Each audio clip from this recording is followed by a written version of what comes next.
ಎಲ್ಲರಿಗೂ ನಮಸ್ಕಾರ. ನಾನು ನಿಮ್ಮ ಸತೀಶ್ ಯೋಗ ವಿಜಯ್ ಭವ ಯೂಟ್ಯೂಬ್ ಚಾನಲ್ನಿಂದ. ಆತ್ಮೀಯ ಸ್ಪರ್ಧಾರ್ಥಿಗಳು, ಇವತ್ತಿನ ಈ ಕ್ಲಾಸಲ್ಲಿ 3 ವಿಂಗ್ಸ್ ಆಫ್ ದಿ ಆರ್ಮಿ ಅನ್ನುವಂತಹ ಒಂದು ಟಾಪಿಕ್ ಬಗ್ಗೆ ಚರ್ಚೆ ಮಾಡ್ತಾ ಹೋಗೋಣ. ಈ ಟಾಪಿಕ್ಕು GPSR ಮೊದಲನೇ ಪತ್ರಿಕೆಯಲ್ಲಿ GK ಸೆಕ್ಷನಲ್ಲಿ ಬಂದಾಗ ಒಂದು ಯೂನಿಟ್ ಆಗಿರೋದು ಮತ್ತು ಇತರೆ ಸ್ಪರ್ಧಾತ್ಮಕ ಪರೀಕ್ಷೆಗಳಲ್ಲಿ ಕೂಡ ಹೆಚ್ಚು ಇಂಪಾರ್ಟೆಂಟ್ ಆಗಿರುವಂಥ ಒಂದು ಟಾಪಿಕ್ ಆಗಿದೆ. ಓಕೆ, ಮೊದಲನೇದಾಗಿ ಒಂದು ಕಾನ್ಸೆಪ್ಟ್ ಕ್ಲಿಯರ್ ಆಗಬೇಕು. ಆರ್ಮಿಯ 3 ವಿಂಗ್ಸ್ ಯಾವುದು ಅನ್ನೋದು ನಮಗೆ ಕ್ಲಿಯರ್ ಆಗಬೇಕು. ಆಲ್ರೆಡಿ ಸ್ಕ್ರೀನ್ ಮೇಲೆ ನಿಮಗೆ ಸ್ಲೈಡ್ ಕಾಣಿಸ್ತಾ ಇದೆ. ಆ ಸ್ಲೈಡ್ ನೋಡಿದ್ರೆ ನಾವು ಈಸಿಯಾಗಿ ಅರ್ಥ ಮಾಡ್ಕೊಳ್ಬೋದು. ಇಂಡಿಯನ್ ನೇವಿ ಇದೆ, ಇಂಡಿಯನ್ ಆರ್ಮಿ ಇದೆ ಮತ್ತು ಇಂಡಿಯನ್ ಏರ್ಫೋರ್ಸ್ ಇದೆ. ಈ ಮೂರು ಏನಿದಾವಲ್ವ ಪಡೆಗಳು, ಇವುಗಳಿಗೆ ನಾವು ಆರ್ಮಿಯ 3 ವಿಂಗ್ಸ್ ಅಂತಾದರೂ ಹೇಳ್ಬೋದು, ಅಥವಾ ಆರ್ಮಿಯಲ್ಲಿ ಬಂದಾಗ 3 ಪಡೆಗಳಂತ ಗುರುತಿಸ್ಬೋದು. ಮೊದಲನೇದಾಗಿ ಇನ್ನೊಂದು ಕಾನ್ಸೆಪ್ಟ್ ಕ್ಲಿಯರ್ ಆಗಬೇಕು. ಅಂದರೆ ನಾವು 3 ವಿಂಗ್ಸ್ ಆಫ್ ದಿ ಆರ್ಮಿ ಬಗ್ಗೆ ಚರ್ಚೆ ಮಾಡ್ತಾ ಇದ್ದೇವೆ, ಅಥವಾ ಆರ್ಮಿಯ 3 ವಿಂಗ್ಸ್ ಅಥವಾ ಆರ್ಮಿಯಲ್ಲಿರುವಂತಹ 3 ಪಡೆಗಳ ಬಗ್ಗೆ ಚರ್ಚೆ ಮಾಡ್ತಾ ಇದ್ದೇವಲ್ವ. ಅದಕ್ಕೂ ಮುಂಚೆ ಇನ್ನೊಂದು ವಿಚಾರ ಕ್ಲಿಯರ್ ಆಗಬೇಕು. ಭಾರತ ಆಗಿರ್ಬೋದು, ಯಾವುದೇ ದೇಶಕ್ಕಾಗಿರ್ಬೋದು, ಯಾಕೆ ಈ ಆರ್ಮಿಯ ಅವಶ್ಯಕತೆ ಇರುತ್ತೆ ಅಥವಾ ಈ ವಿಂಗ್ಸ್ಗಳ ಅವಶ್ಯಕತೆ ಏನಿದೆ ಅನ್ನೋದು ಗೊತ್ತಾಗಬೇಕು. ಆದರೆ ನಾವಿಲ್ಲಿ ಹೆಚ್ಚು ಫೋಕಸ್ ಮಾಡ್ತಾ ಇರೋದು ಭಾರತಕ್ಕೆ ರಿಲೇಟೆಡಾಗಿ ಹೆಚ್ಚು ಫೋಕಸ್ ಮಾಡ್ತಾ ಇರೋದು. ಹಾಗಾಗಿ ಭಾರತಕ್ಕೆ ಈ 3 ಸೇನಾಪಡೆಗಳ ಅವಶ್ಯಕತೆ ಏನಿದೆ ಅಥವಾ ಈ 3 ಸೇನಾಪಡೆಗಳ ಮಹತ್ವ ಏನಿದೆ ಅನ್ನೋದು ನಮಗೆ ಗೊತ್ತಾಗಬೇಕು. ಓಕೆ, ಈ ಕಾನ್ಸೆಪ್ಟ್ ನಮ್ಗೆ ಕ್ಲಿಯರ್ ಆಗಬೇಕಾದ್ರೆ ಮೊದಲನೇದಾಗಿ ನಮಗೆ ಭಾರತದ ಭೌಗೋಳಿಕ ಸ್ಥಿತಿಗತಿ ಯಾವ ರೀತಿ ಇದೆ ಮತ್ತು ಭಾರತದ ರಾಜಕೀಯ ಸ್ಥಿತಿಗತಿ ಯಾವ ರೀತಿ ಇದೆ ಅನ್ನೋದು ನಮಗೆ ಗೊತ್ತಾಗಬೇಕು. ಓಕೆ, ನಿಮಗೆ ಭಾರತದ ಪೊಲಿಟಿಕಲ್ ಮ್ಯಾಪ್ ಕಾಣಿಸ್ತಾ ಇದೆ. ಆ ಮ್ಯಾಪ್ನ ಸಹಾಯದಿಂದ ನಾವು ಭಾರತದ ರಾಜಕೀಯ ಸ್ಥಿತಿಗತಿಯನ್ನು ಅರ್ಥ ಮಾಡ್ಕೊಳ್ಬೋದು. ಆದರೆ ಅದಕ್ಕೂ ಮುಂಚೆ ನಮಗೆ ಭಾರತದ ಜಿಯೋಗ್ರಫಿಕಲ್ ಕಂಡೀಷನ್ ಯಾವ ರೀತಿ ಇದೆ ಅನ್ನೋದನ್ನು ಸ್ವಲ್ಪ ಸೂಕ್ಷ್ಮವಾಗಿ ಅರ್ಥ ಮಾಡ್ಕೊಳ್ಳೋಣ. ಸ್ಕ್ರೀನ್ ಮೇಲೆ ಮ್ಯಾಪ್ ಕಾಣಿಸ್ತಾ ಇದೆ. ಮ್ಯಾಪನ್ನು ನೀಟಾಗಿ ಅಬ್ಸರ್ವ್ ಮಾಡಿದ್ರೆ ಭಾರತದ ಉತ್ತರದ ಭಾಗದಲ್ಲಿ ಭೂಪ್ರದೇಶ ಇರೋದು ಕಂಡು ಬರ್ತಾ ಇದೆ. ಭಾರತದ ದಕ್ಷಿಣ ಭಾಗ ಆಗಿರ್ಬೋದು ಅಥವಾ ಪೂರ್ವ ಪಶ್ಚಿಮ ದಕ್ಷಿಣ ಭಾಗದಲ್ಲಿ ಜಲರಾಶಿಯಿಂದ ಆವೃತ ಆಗಿರೋದು ಕಂಡುಬರುತ್ತೆ. ಇಂತಹ ಒಂದು ಭೌಗೋಳಿಕ ಸ್ಥಿತಿಗತಿ ಇರುವಂತಹ ರಾಷ್ಟ್ರಕ್ಕೆ, ಅದು ಭಾರತ ಆಗಿರ್ಬೋದು, ಬೇರೆ ಯಾವುದೇ ರಾಷ್ಟ್ರ ಆಗಿರ್ಬೋದು, ಅಂದರೆ 3 ದಿಕ್ಕಿನಲ್ಲಿ ಜಲಭಾಗ ಅಥವಾ ಜಲರಾಶಿ ಇದ್ದು ಒಂದು ದಿಕ್ಕಿನಲ್ಲಿ ಭೂಪ್ರದೇಶದಿಂದ ಆವೃತ ಆಗಿದ್ದರೆ ಅಂತಹ ಒಂದು ರಾಷ್ಟ್ರಕ್ಕೆ ನಾವು ಪರ್ಯಾಯ ದ್ವೀಪ ಅಂತ ಕರಿಬೋದು ಜಿಯೋಗ್ರಫಿಯಲ್ಲಿ ಬಂದಾಗ. ಭಾರತದ ಭೌಗೋಳಿಕ ಸ್ಥಿತಿಗತಿ ಕೂಡ ಅದೇ ರೀತಿ ಇರೋದು. ಅಂದರೆ ಭಾರತ ಸಂಪೂರ್ಣವಾಗಿ ಲ್ಯಾಂಡ್ ಲಾಕ್ಡ್ ಕಂಟ್ರಿ ಅಲ್ಲ ಮತ್ತು ಸಂಪೂರ್ಣವಾಗಿ ಒಂದು ದ್ವೀಪ ರಾಷ್ಟ್ರವೂ ಅಲ್ಲ. ಇದು ಪರ್ಯಾಯ ದ್ವೀಪ ರಾಷ್ಟ್ರವಾಗಿದೆ. ಅಂದರೆ ಭಾರತ ಜಲಗಡಿ ರೇಖೆಯನ್ನು ಹೊಂದಿರೋದು ಕಂಡು ಬರ್ತಾ ಇದೆ ಮತ್ತು ಭೂಗಡಿ ರೇಖೆ ಇವೆರಡನ್ನೂ ಹೊಂದಿರುವಂಥ ಒಂದು ವಿಶೇಷವಾದಂಥ ರಾಷ್ಟ್ರ ಅಂತ ನಾವು ಜಿಯೋಗ್ರಫಿ ಬೇಸ್ಡ್ ಆಗಿ ಗುರುತಿಸ್ಬೋದಾಗಿದೆ. ಇನ್ನು ರಾಜಕೀಯ ಸ್ಥಿತಿಗತಿಗೆ ಬರೋಣ. ರಾಜಕೀಯ ಸ್ಥಿತಿಗತಿಯಲ್ಲಿ ನೋಡೋದಾದರೆ ಭಾರತ ಅನೇಕ ರಾಷ್ಟ್ರಗಳ ಜೊತೆ ತನ್ನ ಅಂತಾರಾಷ್ಟ್ರೀಯ ಗಡಿ ರೇಖೆಯನ್ನು ಹಂಚಿಕೊಂಡಿರೋದು ಕಂಡುಬರುತ್ತೆ. ಮ್ಯಾಪಲ್ಲಿ ಕೆಲವೊಂದು ಸ್ಟೇಟ್ಸ್ಗಳನ್ನು ನಾನು ಬಹುತೇಕ ಅರ್ಧ ಭಾರತ ಏನಿದೆ ಅಲ್ವಾ, ನಾರ್ತ್ ಇಂಡಿಯನ್ ಅಂತ ಗುರುತಿಸ್ತೇವಲ್ವ, ಅಥವಾ ನಾರ್ತ್ ಈಸ್ಟರ್ನ್ ಸ್ಟೇಟ್ಸ್ ಆಗಿರ್ಬೋದು, ಆ ರಾಜ್ಯಗಳಿರುವಂತಹ ಮ್ಯಾಪನ್ನು ಮಾತ್ರ ಇಲ್ಲಿ ನಿಮ್ಗೆ ಹೈಲೈಟ್ ಆಗಿ ತೋರಿಸ್ತಾ ಇರೋದು. ಅಲ್ಲಿ ಕೆಲವೊಂದು ರಾಜ್ಯಗಳನ್ನು ಪಿಂಕ್ ಕಲರಿಂದ ಹೈಲೈಟ್ ಮಾಡಲಾಗಿದೆ. ಪಿಂಕ್ ಕಲರಿಂದ ಹೈಲೈಟ್ ಆಗಿರುವಂಥ ರಾಜ್ಯಗಳ ವಿಶೇಷತೆ ಏನಂದರೆ, ಇಲ್ಲಿ ಪಿಂಕ್ ಕಲರಿಂದ ಹೈಲೈಟ್ ಆಗಿರುವಂತಹ ರಾಜ್ಯಗಳಾಗಿರ್ಬೋದು ಮತ್ತು ಕೆಲ ಕೇಂದ್ರಾಡಳಿತ ಪ್ರದೇಶಗಳು ಕೂಡ ಇದ್ದಾವಲ್ಲಿ, ಅವು ಬೇರೆ ರಾಷ್ಟ್ರಗಳ ಜೊತೆ ತಮ್ಮ ಭೂಗಡಿ ರೇಖೆಯನ್ನು ಹಂಚಿಕೊಂಡಿರೋದು ಕಂಡುಬರುತ್ತೆ. ಓಕೆ, ಯಾವ ದೇಶಗಳ ಜೊತೆ ಭಾರತ ಅಂತಾರಾಷ್ಟ್ರೀಯ ಗಡಿ ರೇಖೆಯನ್ನು ಹಂಚಿಕೊಂಡಿದೆ ಅನ್ನೋದು ಕೂಡ ನಿಮಗೆ ಕಾಮನ್ ಜಿಕೆಯಲ್ಲಿ ಕೂಡ ಕೇಳುವಂಥ ಪಾಸಿಬಿಲಿಟಿ ಇರುತ್ತೆ. ಮತ್ತು ಈ ಯೂನಿಟಿಗೂ ಕೂಡ ಬಹಳ ಇಂಪಾರ್ಟೆಂಟ್ ಆಗಿರುವಂಥ ಒಂದು ಬೇಸಿಕ್ ಕಾನ್ಸೆಪ್ಟ್ ಇದಾಗಿದೆ. ಭಾರತ ಪಾಕಿಸ್ತಾನದ ಜೊತೆ ತನ್ನ ಅಂತಾರಾಷ್ಟ್ರೀಯ ಗಡಿ ರೇಖೆನ ಭೂಗಡಿ ರೇಖೆಯನ್ನು ಹಂಚಿಕೊಂಡಿರೋದು ಕಂಡು ಬರ್ತಾ ಇದೆ. ಅಫ್ಘಾನಿಸ್ತಾನ ಜೊತೆ ಮೇಲ್ಭಾಗದಲ್ಲಿ ಲಡಾಖ್ ಕೇಂದ್ರಾಡಳಿತ ಪ್ರದೇಶದ ಏರಿಯಾವನ್ನು ಸ್ವಲ್ಪ ನೀಟಾಗಿ ಅಬ್ಸರ್ವ್ ಮಾಡಿದ್ರೆ ಅಫ್ಘಾನಿಸ್ತಾನ ಜೊತೆ ಕೂಡ ನಮ್ಮ ಅಂತಾರಾಷ್ಟ್ರೀಯ ಗಡಿ ರೇಖೆ ಅಥವಾ ನಮ್ಮ ಭೂಗಡಿ ರೇಖೆ ಶೇರ್ ಆಗಿರೋದು ಕಂಡು ಬರ್ತಾ ಇದೆ. ಮತ್ತು ಚೈನಾ ಜೊತೆ ನಾವು ಭೂಗಡಿ ರೇಖೆಯನ್ನು ಹಂಚಿಕೊಂಡಿದ್ದೇವೆ. ನೇಪಾಳ ಆಗಿರ್ಬೋದು, ಭೂತಾನ್ ಆಗಿರ್ಬೋದು, ಮಯನ್ಮಾರ್, ಬಾಂಗ್ಲಾದೇಶ, ಹೀಗೆ ಅನೇಕ ರಾಷ್ಟ್ರಗಳ ಜೊತೆ ಭಾರತ ಭೂಗಡಿ ರೇಖೆಯನ್ನು ಹಂಚಿಕೊಂಡಿರೋದು ಕಂಡು ಬರ್ತಾ ಇದೆ. ಓಕೆ, ಇದಕ್ಕೆ ರಿಲೇಟೆಡ್ ಆಗಿ ಇನ್ನೂ ಸ್ವಲ್ಪ ಇನ್ಫಾರ್ಮೇಷನ್ ನೋಡೋದಾದರೆ ಭಾರತ ಒಟ್ಟಾರೆ 15,200 ಕಿಲೋಮೀಟರ್ ಉದ್ದದ ಭೂಗಡಿ ರೇಖೆಯನ್ನು ಹೊಂದಿರೋದು ಕಂಡುಬರುತ್ತೆ. ಮತ್ತು ಯಾವ ರಾಷ್ಟ್ರಗಳ ಜೊತೆ ಎಷ್ಟೆಷ್ಟು ಕಿಲೋಮೀಟರ್ ಉದ್ದದ ಭೂಗಡಿ ರೇಖೆ ಇದೆ ಭಾರತಕ್ಕೆ ರಿಲೇಟೆಡ್ ಆಗಿ ಅನ್ನೋವಂಥ ಒಂದು ಟೇಬಲ್ ಕೂಡ ನಿಮಗೆ ಕಾಣಿಸ್ತಾ ಇದೆ. ಟೇಬಲನ್ನು ನಾವು ಸೂಕ್ಷ್ಮವಾಗಿ ಅಬ್ಸರ್ವ್ ಮಾಡಿದಾಗ ಒಂದು ವಿಚಾರ ಸ್ಪಷ್ಟ ಆಗ್ತಾ ಇದೆ. ಭಾರತ ಬಾಂಗ್ಲಾದೇಶದ ಜೊತೆ ಅತಿ ಉದ್ದವಾದಂತಹ ಅಂತಾರಾಷ್ಟ್ರೀಯ ಗಡಿ ರೇಖೆಯನ್ನು ಹೊಂದಿರೋದು ಕಂಡುಬರ್ತದೆ. ಸ್ಪೆಷಲಿ ಭೂಗಡಿ ರೇಖೆ ಬಗ್ಗೆ ನಾವಿಲ್ಲಿ ಚರ್ಚೆ ಮಾಡ್ತಾ ಇರೋದು. ಬಾಂಗ್ಲಾದೇಶ ಹೊರತುಪಡಿಸಿದ್ರೆ 2ನೇ ಸ್ಥಾನದಲ್ಲಿ ಚೀನಾ ಇದೆ, 3ನೇ ಸ್ಥಾನದಲ್ಲಿ ಪಾಕಿಸ್ತಾನ ಇದೆ. ಅತಿ ಕಡಿಮೆ ಉದ್ದದ ಭೂಗಡಿ ರೇಖೆ ಅಂತ ಬಂದರೆ ಅಫ್ಘಾನಿಸ್ತಾನ ಜೊತೆ ಜಸ್ಟ್ 80 ಕಿಲೋಮೀಟರ್ ಮಾತ್ರ ಇರೋದು ಕಂಡುಬರುತ್ತೆ. ಒಟ್ಟಾರೆ 15,200 ಕಿಲೋಮೀಟರ್ ಉದ್ದದ ಭೂಗಡಿ ರೇಖೆಯನ್ನು ಭಾರತ ಹೊಂದಿರೋದು ಕಂಡುಬರುತ್ತೆ. ಓಕೆ, ಇದರ ಜೊತೆಗೆ ನಮಗೆ ಇಲ್ಲಿ ಒಂದು ವಿಚಾರ ಕ್ಲಿಯರ್ ಆಗಬೇಕು. ಇನ್ನೊಂದು, ಭಾರತದ ಜಲಗಡಿ ರೇಖೆ ಬಗ್ಗೆ ಅಥವಾ ಕೋಸ್ಟಲ್ ಬಾರ್ಡರ್ ಬಗ್ಗೆ ಕೂಡ ನಮಗೆ ಗೊತ್ತಾಗಬೇಕು.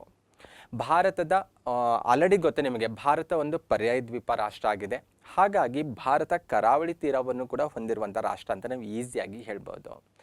ಭಾರತ ಕರಾವಳಿ ತೀರವನ್ನು ಒಂದು ಸ್ವಲ್ಪ 2 ಭಾಗಗಳಾಗಿ ನಾವು ಡಿವೈಡ್ ಮಾಡ್ಬೋದು.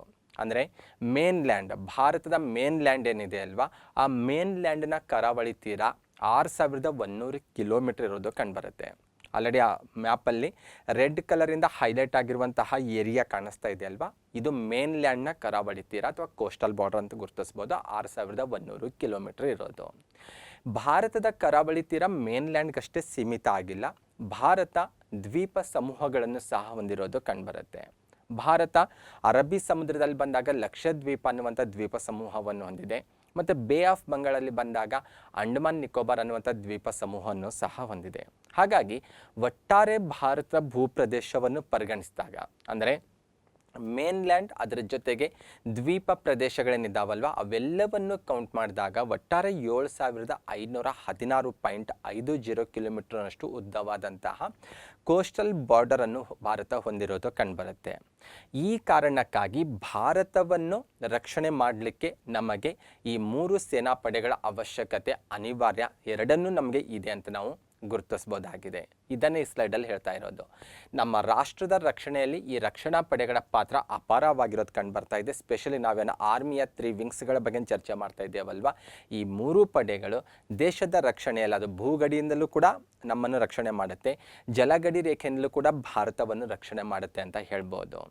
ಅಷ್ಟೇ ಅಲ್ಲ, ಇದರ ಜೊತೆಗೆ ಕೇವಲ ದೇಶವನ್ನು ರಕ್ಷಣೆ ಮಾಡೋದು ಅಷ್ಟೇ ಅಲ್ಲ, ದೇಶದಲ್ಲಿರುವಂತಹ ಜನಗಳನ್ನು ಕೂಡ ಇದು ರಕ್ಷಣೆ ಮಾಡ್ತಾ ಇರುತ್ತೆ. ಮತ್ತು ದೇಶ ಕೆಲವೊಂದು ಆಪತ್ತಿಗೆ ಒಳಗಾದಾಗ ದೇಶವನ್ನು ಆ ಆಪತ್ತಿನಿಂದ ಹೊರತರುವಂತಹ ಕಾರ್ಯವನ್ನು ಕೂಡ ಈ 3 ಪಡೆಗಳು ಮಾಡೋದನ್ನು ಸಹ ನಾವು ನೋಡ್ತೇವೆ. ಫಾರ್ ಎಕ್ಸಾಂಪಲ್, ಭೂಕಂಪ, ಚಂಡಮಾರುತ, ಅತಿವೃಷ್ಟಿ, ಅನಾವೃಷ್ಟಿ ಇಂಥ ಸಾಕಷ್ಟು ಘಟನೆಗಳು ನೈಸರ್ಗಿಕವಾಗಿ ಆಗೋದನ್ನು ನಾವು ನೋಡ್ತೇವೆ. ಮಾನವ ನಿರ್ಮಿತವಾಗಿ ಕೂಡ ಕೆಲವೊಂದು ವಿಪತ್ತುಗಳು ಎದುರಾಗೋದನ್ನು ನಾವು ಕಾಣ್ತೇವೆ. ಯುದ್ಧ ಏರ್ಪಟ್ಟಿರುತ್ತೆ. ಅಂಥ ಸಮಯದಲ್ಲಿ ನಮ್ಮ ದೇಶದ ಪ್ರಜೆಗಳು ಎಲ್ಲೋ ಸಿಕ್ಕಾಕೊಂಡಿರ್ತಾರೆ, ಅವರನ್ನು ನಮ್ಮ ದೇಶಕ್ಕೆ ಸೇಫಾಗಿ ಮತ್ತೆ ವಾಪಸ್ ಕರ್ಕೊಂಡು ಬರೋದು, ಇಂತಹ ಸಾಕಷ್ಟು ಬೇರೆ ಬೇರೆ ಕಾರ್ಯಗಳನ್ನು ಕೂಡ ಈ 3 ಪಡೆಗಳು ಮಾಡೋದನ್ನು ನಾವು ಕಾಣ್ತೇವೆ. ಅಂದರೆ ಒಂದು ಕಡೆ ದೇಶವನ್ನು ರಕ್ಷಿಸುವಂಥ ಜವಾಬ್ದಾರಿ ಈ 3 ಪಡೆಗಳು ಹೊಂದಿರೋದು ಕಂಡುಬರುತ್ತೆ, ಮತ್ತೊಂದು ಕಡೆ ದೇಶದ ಜನರನ್ನು ರಕ್ಷಣೆ ಮಾಡುತ್ತೆ, ಅದರ ಜೊತೆಗೆ ದೇಶವನ್ನು ಬೇರೆ ಬೇರೆ ಸಮಸ್ಯೆಗಳಿಗೆ ಬಲಿಯಾದಾಗ ಅಥವಾ ಸಮಸ್ಯೆಗೆ ಒಳಪಟ್ಟಾಗ ಆ ದೇಶವನ್ನು ರಕ್ಷಿಸುವಂತಹ ಒಂದು ಜವಾಬ್ದಾರಿ ಅಥವಾ ಕಾರ್ಯವನ್ನು ಕೂಡ ಈ 3 ಪಡೆಗಳು ಪ್ರತ್ಯೇಕವಾಗಿ ಅಥವಾ ಜಂಟಿಯಾಗಿ ಮಾಡೋದನ್ನು ಸಹ ನಾವು ನೋಡ್ತೇವೆ. ಓಕೆ, ಹಾಗಾದರೆ ಬನ್ನಿ ಇವುಗಳ ಬಗ್ಗೆ ಸ್ವಲ್ಪ ಡೀಟೇಲ್ ಆಗಿ ನೋಡ್ತಾ ಹೋಗೋಣ. ಒಂದು ಬೇಸಿಕ್ ಕಾನ್ಸೆಪ್ಟ್ ಕ್ಲಿಯರ್ ಆಗಬೇಕು. ಸೇನಾ ಪಡೆಗಳ ಕಾರ್ಯಗಳೇನಿದ್ದಾವಲ್ಲ, ಈ ಕಾರ್ಯಗಳನ್ನು ನಾವು ಬೈಫರ್ಗೇಷನ್ ಮಾಡ್ಬೋದು. ಯುದ್ಧ ಕಾಲದ ಕಾರ್ಯಗಳು ಸ್ವಲ್ಪ ವಿಭಿನ್ನವಾಗಿರ್ತವೆ, ಶಾಂತಿ ಸಮಯದ ಕಾರ್ಯಗಳು ವಿಭಿನ್ನವಾಗಿರೋದು ಕಂಡುಬರುತ್ತೆ. ಶಾಂತಿ ಕಾಲದ ಅಂತ ಹೇಳ್ತಾ ಹೋದರೆ ಈ ನೈಸರ್ಗಿಕ ವಿಕೋಪಗಳು ಉಂಟಾದಂಥ ಸಮಯದಲ್ಲಿ ಈ ಪಡೆಗಳ ಕಾರ್ಯಗಳ ಚಟುವಟಿಕೆ ಅಥವಾ ಕಾರ್ಯಶೈಲಿ ವಿಭಿನ್ನವಾಗಿರೋದು ಕಂಡುಬರುತ್ತೆ. ಯುದ್ಧ ಕಾಲದಲ್ಲಿ ಇವುಗಳ ಕಾರ್ಯನಿರ್ವಹಣಾ ಶೈಲಿ ವಿಭಿನ್ನವಾಗಿರೋದು ಕಂಡುಬರುತ್ತೆ. ಈ ರೀತಿ ಕೂಡ ನಾವು ಬೈಫರ್ಗೇಷನ್ ಮಾಡ್ಬೋದಾಗಿದೆ ಈ 3 ಪಡೆಗಳ ಕಾರ್ಯಚಟುವಟಿಕೆಗಳನ್ನು. ಓಕೆ, ನೆಕ್ಸ್ಟ್ ನಮಗೆ ಇಂಪಾರ್ಟೆಂಟ್ ಆಗಿರೋದು ಕಾಂಪಿಟೇಟಿವ್ ಎಕ್ಸಾಮ್ ಪರ್ಪೋಸಿಂದ ನೋಡ್ತಾ ಹೋದರೆ ಭಾರತದ ಸೇನಾಪಡೆ ಯಾವ ರೀತಿ ರಚನೆ ಆಗಿದೆ ಅನ್ನೋದು ನಮಗೆ ಗೊತ್ತಾಗಬೇಕು. ಆಲ್ರೆಡಿ ಮೇನ್ ಟಾಪಿಕಲ್ಲೇ ಅದು ಕ್ಲಿಯರ್ ಆಗಿದೆ ನಮಗೆ. ಭಾರತೀಯ ಸೇನಾಪಡೆಯಲ್ಲಿ ನಾವು ಅತ್ಯಂತ ಪ್ರಮುಖವಾಗಿ 3 ಸೇನಾಪಡೆಗಳಿಂದ ಅದು ರಚನೆ ಆಗಿರೋದು ಕಂಡುಬರುತ್ತೆ. ಅಥವಾ ಭಾರತದ ಸೇನಾಪಡೆಯನ್ನು 3 ವಿಂಗ್ಸ್ಗಳಾಗಿ ಅಥವಾ 3 ಭಾಗಗಳಾಗಿ ಅಥವಾ 3 ಪಡೆಗಳಾಗಿ ಡಿವೈಡ್ ಮಾಡೋದನ್ನು ನಾವು ಕಾಣ್ತೇವೆ. ಸ್ಕ್ರೀನ್ ಮೇಲೆ ಒಂದು ಫ್ಲೋ ಚಾರ್ಟ್ ಕಾಣಿಸ್ತಾ ಇದೆ. ಭೂಸೇನೆ, ನೌಕಾಸೇನೆ ಮತ್ತು ವಾಯುಸೇನೆ ಅಂತ 3 ಪಡೆಗಳಾಗಿ ಭಾರತದ ಸೇನಾಪಡೆಯನ್ನು ನಾವು ಡಿವೈಡ್ ಮಾಡೋದನ್ನು ನೋಡ್ತೇವೆ. ನೆಕ್ಸ್ಟ್ ಇದಕ್ಕೆ ರಿಲೇಟೆಡ್ ಆಗಿ ಇನ್ನೂ ಕೆಲ ಎಕ್ಸ್ಟ್ರಾ ಇನ್ಫಾರ್ಮೇಷನ್ ನೋಡ್ತಾ ಹೋದರೆ 2001ರಲ್ಲಿ ಭಾರತ ಸರ್ಕಾರ ಭಾರತದ ಸೇನಾಪಡೆಯಲ್ಲಿದ್ದಂತಹ 3 ಪಡೆಗಳೇನಿದ್ದಾವಲ್ಲ ಆ 3 ಪಡೆಗಳ ನಡುವೆ ಅಥವಾ 3 ಘಟಕಗಳೇನಿದ್ದಾವಲ್ಲ ಈ ಘಟಕಗಳ ನಡುವೆ ಕೋಆರ್ಡಿನೇಷನ್ ಬಿಲ್ಡಪ್ ಮಾಡೋ ಸಲುವಾಗಿ ಒಂದು ಹುದ್ದೆಯನ್ನು ಸೃಷ್ಟಿ ಮಾಡುತ್ತೆ.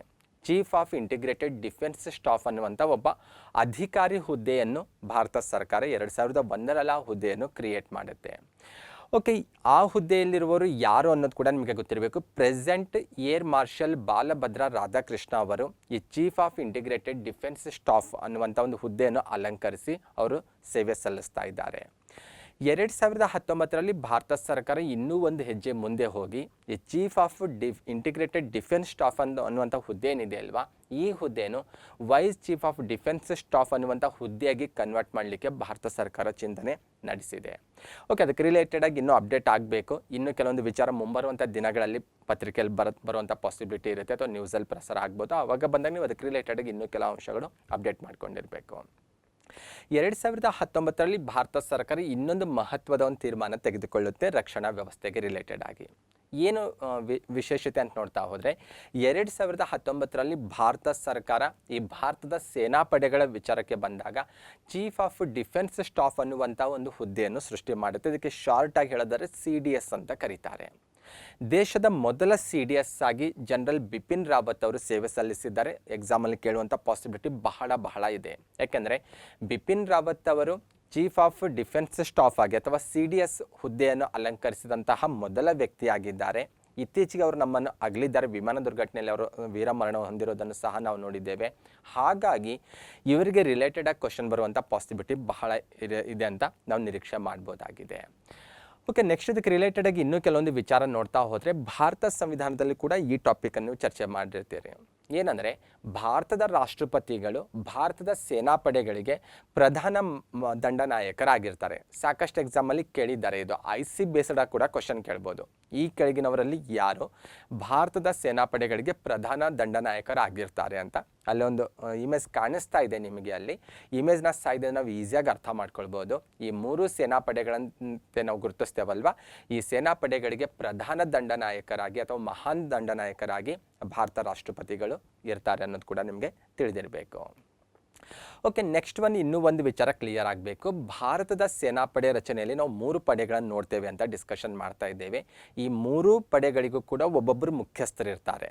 3 ಸೇನಾಪಡೆಗಳ ಮೇಲ್ಹಂತದಲ್ಲಿ ಬಂದಾಗ ನಾವು ಡಿಸ್ಕಷನ್ ಮಾಡಿದ್ದೇವೆ. CDS ಬಗ್ಗೆ ಡಿಸ್ಕಷನ್ ಮಾಡಿದ್ದೇವೆ. ಭಾರತ ರಾಷ್ಟ್ರಪತಿಯವರು ಮಹಾನ್ ದಂಡನಾಯಕರಾಗಿರ್ತಾರೆ ಅಂತ ಡಿಸ್ಕಷನ್ ಮಾಡಿದ್ದೇವೆ. ಆದರೆ ಸೇನಾಪಡೆಗಳ ಒಳಭಾಗದಲ್ಲಿ ಬಂದಾಗ ಹುದ್ದೆಗಳ ರಚನೆ ತೆಗೆದುಕೊಂಡಾಗ ಭೂ ಸೇನಾಪಡೆಯ ಮುಖ್ಯಸ್ಥರಿಗೆ ಜನರಲ್ ಅಂತ ಕರೀತಾರೆ. ನೌಕಾಪಡೆ ಅಥವಾ ನೌಕಾಸೇನೆಯ ಮುಖ್ಯಸ್ಥರಿಗೆ ಅಡ್ಮಿರಲ್ ಅಂತ ಕರೀತಾರೆ. ಇನ್ನು ವಾಯುಸೇನೆಯ ಮುಖ್ಯಸ್ಥರಿಗೆ ಏರ್ ಚೀಫ್ ಮಾರ್ಷಲ್ ಅಂತ ಕರೀತಾರೆ. ಈ ರೀತಿ 3 ಪಡೆಗಳಲ್ಲೂ ಬಂದಾಗಲೂ ಕೂಡ ಅಲ್ಲಿನ ಮುಖ್ಯಸ್ಥರಿಗೆ ಏನಂತ ಕರೀತಾರೆ ಅನ್ನೋದು ಕೂಡ ನಿಮಗೆ ಗೊತ್ತಿರಬೇಕು. ಸಾಕಷ್ಟು ಎಕ್ಸಾಮಲ್ಲಿ ಕೂಡ ಇದರ ಬಗ್ಗೆ ಕ್ವಶನ್ ಕೇಳಿರೋದನ್ನು ನಾವು ನೋಡ್ತೇವೆ. ಓಕೆ, ನೆಕ್ಸ್ಟ್ ಇನ್ನೊಂದು ಕ್ವಶನ್ ನಮಗೆ ಬೇಸಿಕಾಗಿ ಕ್ಲಿಯರ್ ಆಗಬೇಕು. ನಾವು ಭಾರತದಲ್ಲಿ ಬಂದಾಗ ಸೈನ್ಯದ ಬಗ್ಗೆ ಚರ್ಚೆ ಮಾಡ್ತಾ ಇದ್ದೇವೆ. ಸ್ಪೆಷಲಿ ಸೈನ್ಯದ ರಚನೆಯಲ್ಲಿ ಬಂದಾಗ 3 ಸೇನಾಪಡೆಗಳ ಬಗ್ಗೆ ಡಿಸ್ಕಷನ್ ಮಾಡ್ತಾ ಇದ್ದೇವೆ. ಈ ಸೇನಾಪಡೆಗಳು ಯಾವ ಇಲಾಖೆ ಅಡಿಯಲ್ಲಿ ಕಾರ್ಯನಿರ್ವಹಿಸ್ತಾವೆ ಅನ್ನೋದು ಕೂಡ ನಮಗೆ ಗೊತ್ತಿರಬೇಕು.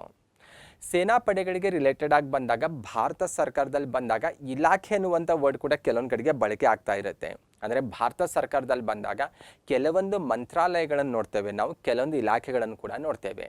ಆದರೆ ಈ ಸೇನಾಪಡೆಗಳೇನಿದ್ದಾವಲ್ಲ, ಈ ಸೇನಾಪಡೆಗಳು ರಕ್ಷಣಾ ಮಂತ್ರಾಲಯದ ಅಡಿಯಲ್ಲಿ ಬರ್ತವೆ.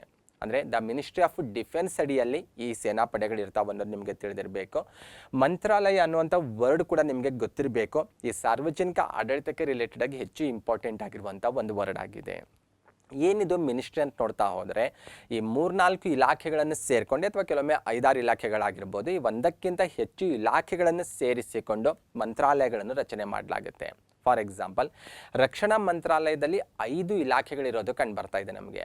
ಡಿಪಾರ್ಟ್ಮೆಂಟ್ ಆಫ್ ಡಿಫೆನ್ಸ್ ಇದೆ, ಅದರಲ್ಲಿ department of ex service man welfare ಇದೆ, ಡಿಪಾರ್ಟ್ಮೆಂಟ್ ಆಫ್ ಮಿಲಿಟರಿ ಅಫೇರ್ಸ್ ಇದೆ, ಡಿಪಾರ್ಟ್ಮೆಂಟ್ ಆಫ್ ಡಿಫೆನ್ಸ್ ಪ್ರೊಡಕ್ಷನ್ ಇದೆ ಮತ್ತು DRDO ಇದೆ. ಇವೆಲ್ಲವನ್ನು ಒಟ್ಟಾಗಿ ರಕ್ಷಣಾ ಮಂತ್ರಾಲಯ ಅಂತ ಕರೆಯಲಾಗುತ್ತೆ. ಓಕೆ, ಇದಕ್ಕೆ ಮಿನಿಸ್ಟರ್ಸ್ಗಳು ಇರ್ತಾರೆ ಅಲ್ಲಿ ಬಂದಾಗ, ಅದು ಕೂಡ ನೆಕ್ಸ್ಟ್ ಸ್ಲೈಡರ್ ಕ್ಲಿಯರ್ ಆಗುತ್ತೆ. ಆದರೆ ನಿಮಗೆ ಗೊತ್ತಿರಬೇಕು, ಈ ಸೇನಾಪಡೆಗಳ ಬಗ್ಗೆ ನಾವು ಚರ್ಚೆ ಮಾಡ್ತಾ ಇದ್ದೇವೆ. Indian army, Indian navy, Indian air force ಬಗ್ಗೆ. ಈ ಪಡೆಗಳು ಅಥವಾ ಈ ವಿಂಗ್ಸ್ಗಳೇನಿದ್ದಾವಲ್ಲ, ಇವು ರಕ್ಷಣಾ ಮಂತ್ರಾಲಯದ ಅಡಿಯಲ್ಲಿ ಬರ್ತಾವೆ ಅನ್ನೋದು ಕೂಡ ನಿಮಗೆ ತಿಳಿದಿರಬೇಕು. ಕೆಳಗಡೆ ಒಂದು ಇಮೇಜ್ ಕೂಡ ಕಾಣಿಸ್ತಾ ಇದೆ ಇದಕ್ಕೆ ರಿಲೇಟೆಡ್ ಆಗಿ. ಅಲ್ಲೂ ಕೂಡ ನೀವು ಇದಕ್ಕೆ ರಿಲೇಟೆಡ್ ಆಗಿರುವಂಥ ಇನ್ನಿತರ ಇನ್ಫಾರ್ಮೇಷನನ್ನು ಕ್ಲಿಯರ್ ಮಾಡ್ಕೊಳ್ಬೋದಾಗಿದೆ.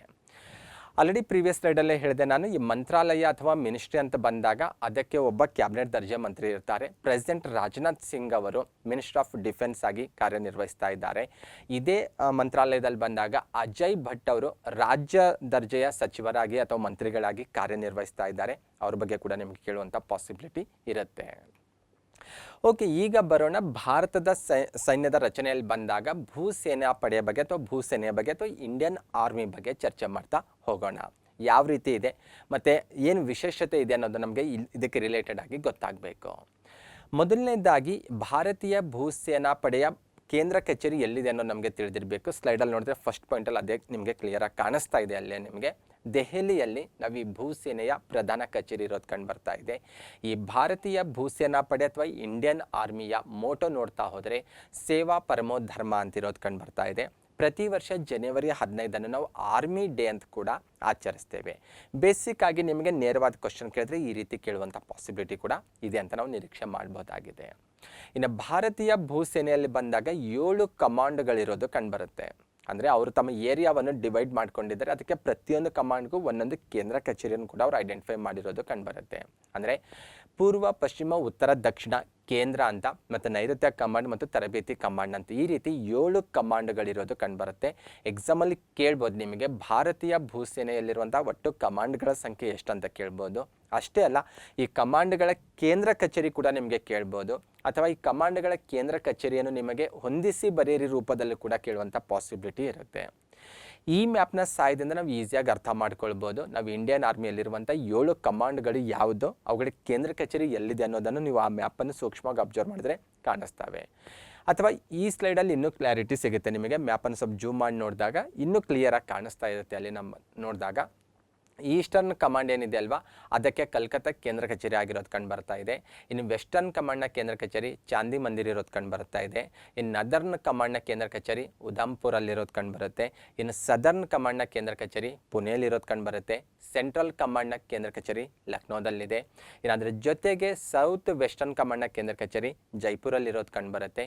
ಇನ್ನು ಆರ್ಮಿ ಟ್ರೈನಿಂಗ್ ಕಮಾಂಡ್ನ ಕೇಂದ್ರ ಕಚೇರಿ ಶಿಮ್ಲಾದಲ್ಲಿರೋದು ಕಂಡು ಬರುತ್ತೆ. ಈ ರೀತಿ 7 ಕಮಾಂಡ್ಗಳು ಯಾವುವು ಮತ್ತು ಅವುಗಳ ಕೇಂದ್ರ ಕಚೇರಿ ಎಲ್ಲಿದೆ ಅನ್ನೋದು ಸ್ಪಷ್ಟವಾಗಿ ನಿಮಗೆ ತಿಳಿದಿರಬೇಕು. ಒಂದು ವಿಭಿನ್ನವಾಗಿದೆ. ಇಲ್ಲಿ ಆರ್ಮಿ ಟ್ರೈನಿಂಗ್ ಕಮಾಂಡ್ ಅಂತ ಒಂದು ಕಮಾಂಡ್ ಗುರುತಿಸ್ಕೊಂಡಿದ್ದಾರೆ. ಇದರ ಕೇಂದ್ರ ಕಚೇರಿ ಶಿಮ್ಲಾದಲ್ಲಿದೆ. ಇದು ಕೂಡ ಕೇಳುವಂಥ ಪಾಸಿಬಿಲಿಟಿ ಬಹಳ ಇದೆ ಅಂತ ಹೇಳ್ಬೋದು. ವಿಭಿನ್ನವಾಗಿರುವಂಥ ಒಂದು ಕಮಾಂಡ್ ಅಂತ ಗುರುತಿಸ್ಬೋದಾಗಿದೆ. ಬಟ್ನಲ್ಲಿ ಓವರಾಲ್ ಆಗಿ ಕಾಂಪಿಟೇಟಿವ್ ಎಕ್ಸಾಮ್ ಬರೆಯುವಂಥ ಸ್ಪರ್ಧಾರ್ಥಿಗಳಿಗೆ ಮತ್ತು ನಮ್ಮ ದೇಶದ ರಕ್ಷಣಾ ವ್ಯವಸ್ಥೆ ಅಥವಾ ಸೈನ್ಯ ವ್ಯವಸ್ಥೆ ಯಾವ ರೀತಿ ಇದೆ ಅಂತ ನಾವು ಅರ್ಥ ಮಾಡ್ಕೊಳ್ಬೇಕಾದ್ರೆ ಇವೆಲ್ಲ ಬೇಸಿಕ್ ಆಗಿ ನಮಗೆ ತಿಳಿದಿರಲೇಬೇಕು. ಓಕೆ, ಇದರ ಜೊತೆಗೆ ಇನ್ನೂ ಕೆಲವೊಂದು ಎಡಿಷ್ನಲ್ ವಿಚಾರ ನೋಡ್ತಾ ಹೋದರೆ ಈ ಕಮಾಂಡ್ಗಳನ್ನು ಮತ್ತೆ ಏರಿಯಾ, ಸಬ್ ಏರಿಯಾಗಳ ಕೂಡ ಡಿವೈಡ್ ಮಾಡಿರ್ತಾರೆ. ಸಾಮಾನ್ಯವಾಗಿ ಕಮಾಂಡ್ನ ಮುಖ್ಯಸ್ಥರಿಗೆ ಲೆಫ್ಟಿನೆಂಟ್ ಜನರಲ್ ಅಂತ ಕರೀತಾರೆ. ಲೆಫ್ಟಿನೆಂಟ್ ಜನರಲ್ ಕಮಾಂಡ್ನ ಮುಖ್ಯಸ್ಥರಾಗಿರ್ತಾರೆ. ವಲಯದ ಮುಖ್ಯಸ್ಥರಾಗಿ ಮೇಜರ್ ಜನರಲ್ ಅವರು ಸೇವೆ ಸಲ್ಲಿಸ್ತಾರೆ. ಉಪವಲಯದ ಮುಖ್ಯಸ್ಥರಾಗಿ ಬ್ರಿಗೇಡಿಯರ್ ಅವರು ಸೇವೆ ಸಲ್ಲಿಸ್ತಾ ಇರ್ತಾರೆ. ಈ ರೀತಿ ಒಂದು ಆಡಳಿತಾತ್ಮಕ ವ್ಯವಸ್ಥೆಯನ್ನು ನಾವು ಭಾರತೀಯ ಭೂಸೇನಾ ಪಡೆಯಲ್ಲಿ ಅಥವಾ ಭಾರತೀಯ ಭೂಸೈನ್ಯದಲ್ಲಿ ಇರೋದನ್ನು ನಾವು ನೋಡ್ತೇವೆ. ನೆಕ್ಸ್ಟ್ ಇಂಪಾರ್ಟೆಂಟ್ ಆಗಿರುವಂಥ ಮತ್ತೆ ಕೆಲವೊಂದು ವಿಚಾರ ನೋಡೋದಾದರೆ ಭಾರತೀಯ ಭೂಸೇನೆಗೆ ರಿಲೇಟೆಡ್ ಆಗಿ ಪ್ರಮುಖ ತರಬೇತಿ ಕೇಂದ್ರಗಳು ದೇಶದ ನಾನಾ ಭಾಗಗಳಲ್ಲಿ ಇರೋದನ್ನು ನಾವು ನೋಡ್ತೇವೆ. ಅದರಲ್ಲಿ ಇಂಪಾರ್ಟೆಂಟ್ ಆಗಿರುವಂತಹ ಅಥವಾ ಕಾಂಪಿಟೇಟಿವ್ ಎಕ್ಸಾಮ್ ಪರ್ಪೋಸಿಂದ ನಮಗೆ ಗೊತ್ತಿರಲೇಬೇಕಾದಂತಹ ಕೆಲವೊಂದು ತರಬೇತಿ ಕೇಂದ್ರಗಳ ಪಟ್ಟಿ ನಾನು ನಿಮಗೆ ಕ್ಲಿಯರ್ ಮಾಡ್ತಾ ಹೋಗ್ತೀನಿ. ಮೊದಲನೇದಾಗಿ ನ್ಯಾಷನಲ್ ಡಿಫೆನ್ಸ್ ಅಕಾಡೆಮಿ, ರಾಷ್ಟ್ರೀಯ ರಕ್ಷಣಾ ಅಕಾಡೆಮಿ ಹೆಚ್ಚು ಫೇಮಸ್ ಆಗಿರೋದು. ಇದರ ಕೇಂದ್ರ ಕಚೇರಿ ಪುಣೆ ಸಮೀಪದ ಖಡಕ್ ವಾಸ್ಲಾದಲ್ಲಿರೋದು ಕಂಡುಬರುತ್ತೆ. ಸಾಕಷ್ಟು ಎಕ್ಸಾಮಲ್ಲಿ ಕೇಳಿದ್ದಾರೆ ರಾಷ್ಟ್ರೀಯ ರಕ್ಷಣಾ ಅಕಾಡೆಮಿಯ ಕೇಂದ್ರ ಕಚೇರಿ ಎಲ್ಲಿದೆ ಅಂತ. ನೀವು ಸ್ಪಷ್ಟವಾಗಿ ನೆನಪಿಟ್ಕೊಳ್ಬೇಕು ಖಡಕ್ ವಾಸ್ಲಾ ಅನ್ನುವಂತಹ ಪ್ಲೇಸು, ಅಥವಾ ಕೆಲವೊಮ್ಮೆ ಆಪ್ಷನ್ಸಲ್ಲಿ ಪುಣೆ ಸಮೀಪ ಅಂತಾದರೂ ಕೊಡ್ಬೋದು ನೇರವಾಗಿ. ಹಾಗಾಗಿ ಪುಣೆ ಸಮೀಪದ ಖಡಕ್ ವಾಸ್ಲಾ ಅನ್ನುವಂಥ ಪ್ಲೇಸ್ ನೇಮ್ ನಿಮಗೆ ತಿಳಿದಿರಲೇಬೇಕು. ನೆಕ್ಸ್ಟ್ ರಕ್ಷಣಾ ಸೇನಾ ಸಿಬ್ಬಂದಿ ಕಾಲೇಜ್ ಇದೆ. ಎಲ್ಲಿದೆ ಅಂತ ನೋಡ್ತಾ ಹೋದರೆ ಇದು ತಮಿಳುನಾಡು ಸ್ಟೇಟಲ್ಲಿರೋದು. ತಮಿಳುನಾಡಿನ ಉದಕಮಂಡಲದ ಬಳಿಯ ವೆಲ್ಲಿಂಗ್ಟನ್ನಲ್ಲಿ ಈ ಒಂದು ಕಾಲೇಜ್ ಇರೋದನ್ನು ನಾವು ನೋಡ್ತೇವೆ. ಇದು ಕೂಡ ಇಂಪಾರ್ಟೆಂಟ್ ಆಗಿರೋದು. ನೆಕ್ಸ್ಟ್ ನ್ಯಾಷನಲ್ ಡಿಫೆನ್ಸ್ ಕಾಲೇಜ್ ಇದೆ. ಇದು ನವದೆಹಲಿಯಲ್ಲಿರುವಂಥ ಒಂದು ವಿಶಿಷ್ಟವಾದಂಥ ವಿಭಿನ್ನವಾದಂಥ ಒಂದು ಕಾಲೇಜ್ ಆಗಿದೆ. ನೆಕ್ಸ್ಟ್ ಒಂದು ಭಾರತೀಯ ಮಿಲಿಟರಿ ಅಕಾಡೆಮಿ ಅಥವಾ ಇಂಡಿಯನ್ ಮಿಲಿಟರಿ ಅಕಾಡೆಮಿ ಡೆಹ್ರಾಡೂನ್ನಲ್ಲಿದೆ. ಹೆಚ್ಚು ವಿಶಿಷ್ಟವಾದದ್ದು, ಹೆಚ್ಚು ಫೇಮಸ್ ಆದಂತಹ ಒಂದು ಅಕಾಡೆಮಿ ಅಂತ ಇದನ್ನು ಗುರುತಿಸಲಾಗುತ್ತೆ.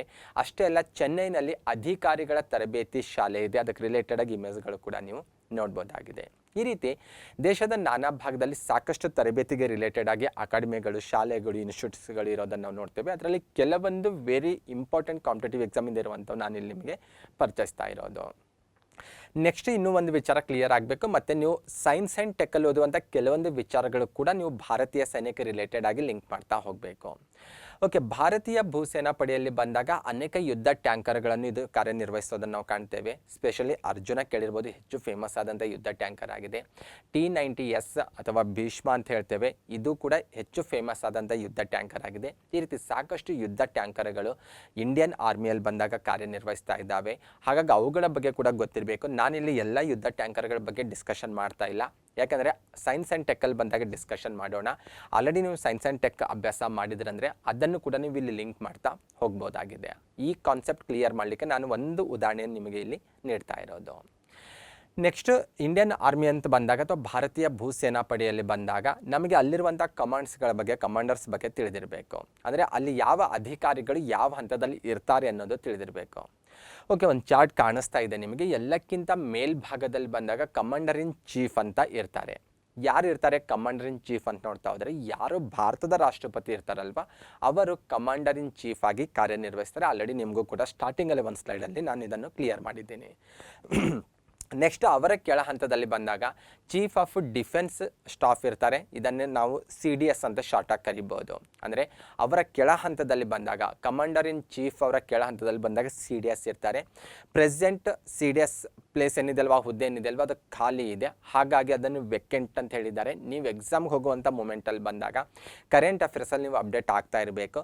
ನೆಕ್ಸ್ಟ್ CDS ಆಗಿ ಯಾರು ನೇಮಕ ಆಗ್ತಾರೆ ಅನ್ನುವಂಥ ಒಂದು ಅಪ್ಡೇಟ್ ನೀವು ತೆಗೆದುಕೊಂಡು ಆ ವೆಕೆಂಟ್ ಇರುವಂಥ ಪ್ಲೇಸನ್ನು ಕೂಡ ನೀವು ನೀಟಾಗಿ ಕ್ಲಾರಿಟಿ ತೆಗೆದುಕೊಂಡು ಎಕ್ಸಾಮ್ಗೆ ಹೋಗಬೇಕು. ಯಾಕಂದರೆ ನಾನು ಇವತ್ತು ಅಪ್ಲೋಡ್ ಆಗ್ತಾ ಇರುವಂತಹ ದಿನ ಏನಿದೆ ಅಲ್ವಾ, ಇವತ್ತಿನ ದಿನಾಂಕದ ಅಂಶವನ್ನು ಇಟ್ಕೊಂಡು ನಾನಿಲ್ಲಿ ನಿಮಗೆ ಇದನ್ನು ಕ್ಲಿಯರ್ ಮಾಡ್ತಾ ಇದ್ದೇನೆ.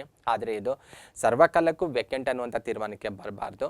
ನೀವು ಮುಂಬರುವಂಥ ದಿನಗಳಲ್ಲಿ ಆ ಹುದ್ದೆ ಫಿಲ್ ಆಗುವಂಥ ಪಾಸಿಬಿಲಿಟಿ ಬಹಳಷ್ಟಿದೆ. ಆದಷ್ಟು ಬೇಗ ಭಾರತ ಸರ್ಕಾರ ಆ ಹುದ್ದೆಯನ್ನು ಫಿಲ್ ಮಾಡುತ್ತೆ. ಹಾಗಾಗಿ ಯಾರು ನೇಮಕ ಆಗ್ತಾರೆ ಅನ್ನೋದು ಕೂಡ ನಿಮಗೆ ಅಪ್ಡೇಟ್ ಆಗಿ ನೀವು ಎಕ್ಸಾಮ್ ಹೋಗೋ ಮೂಮೆಂಟಲ್ಲಿ clear ಮಾಡ್ಕೊಂಡಿರಬೇಕು.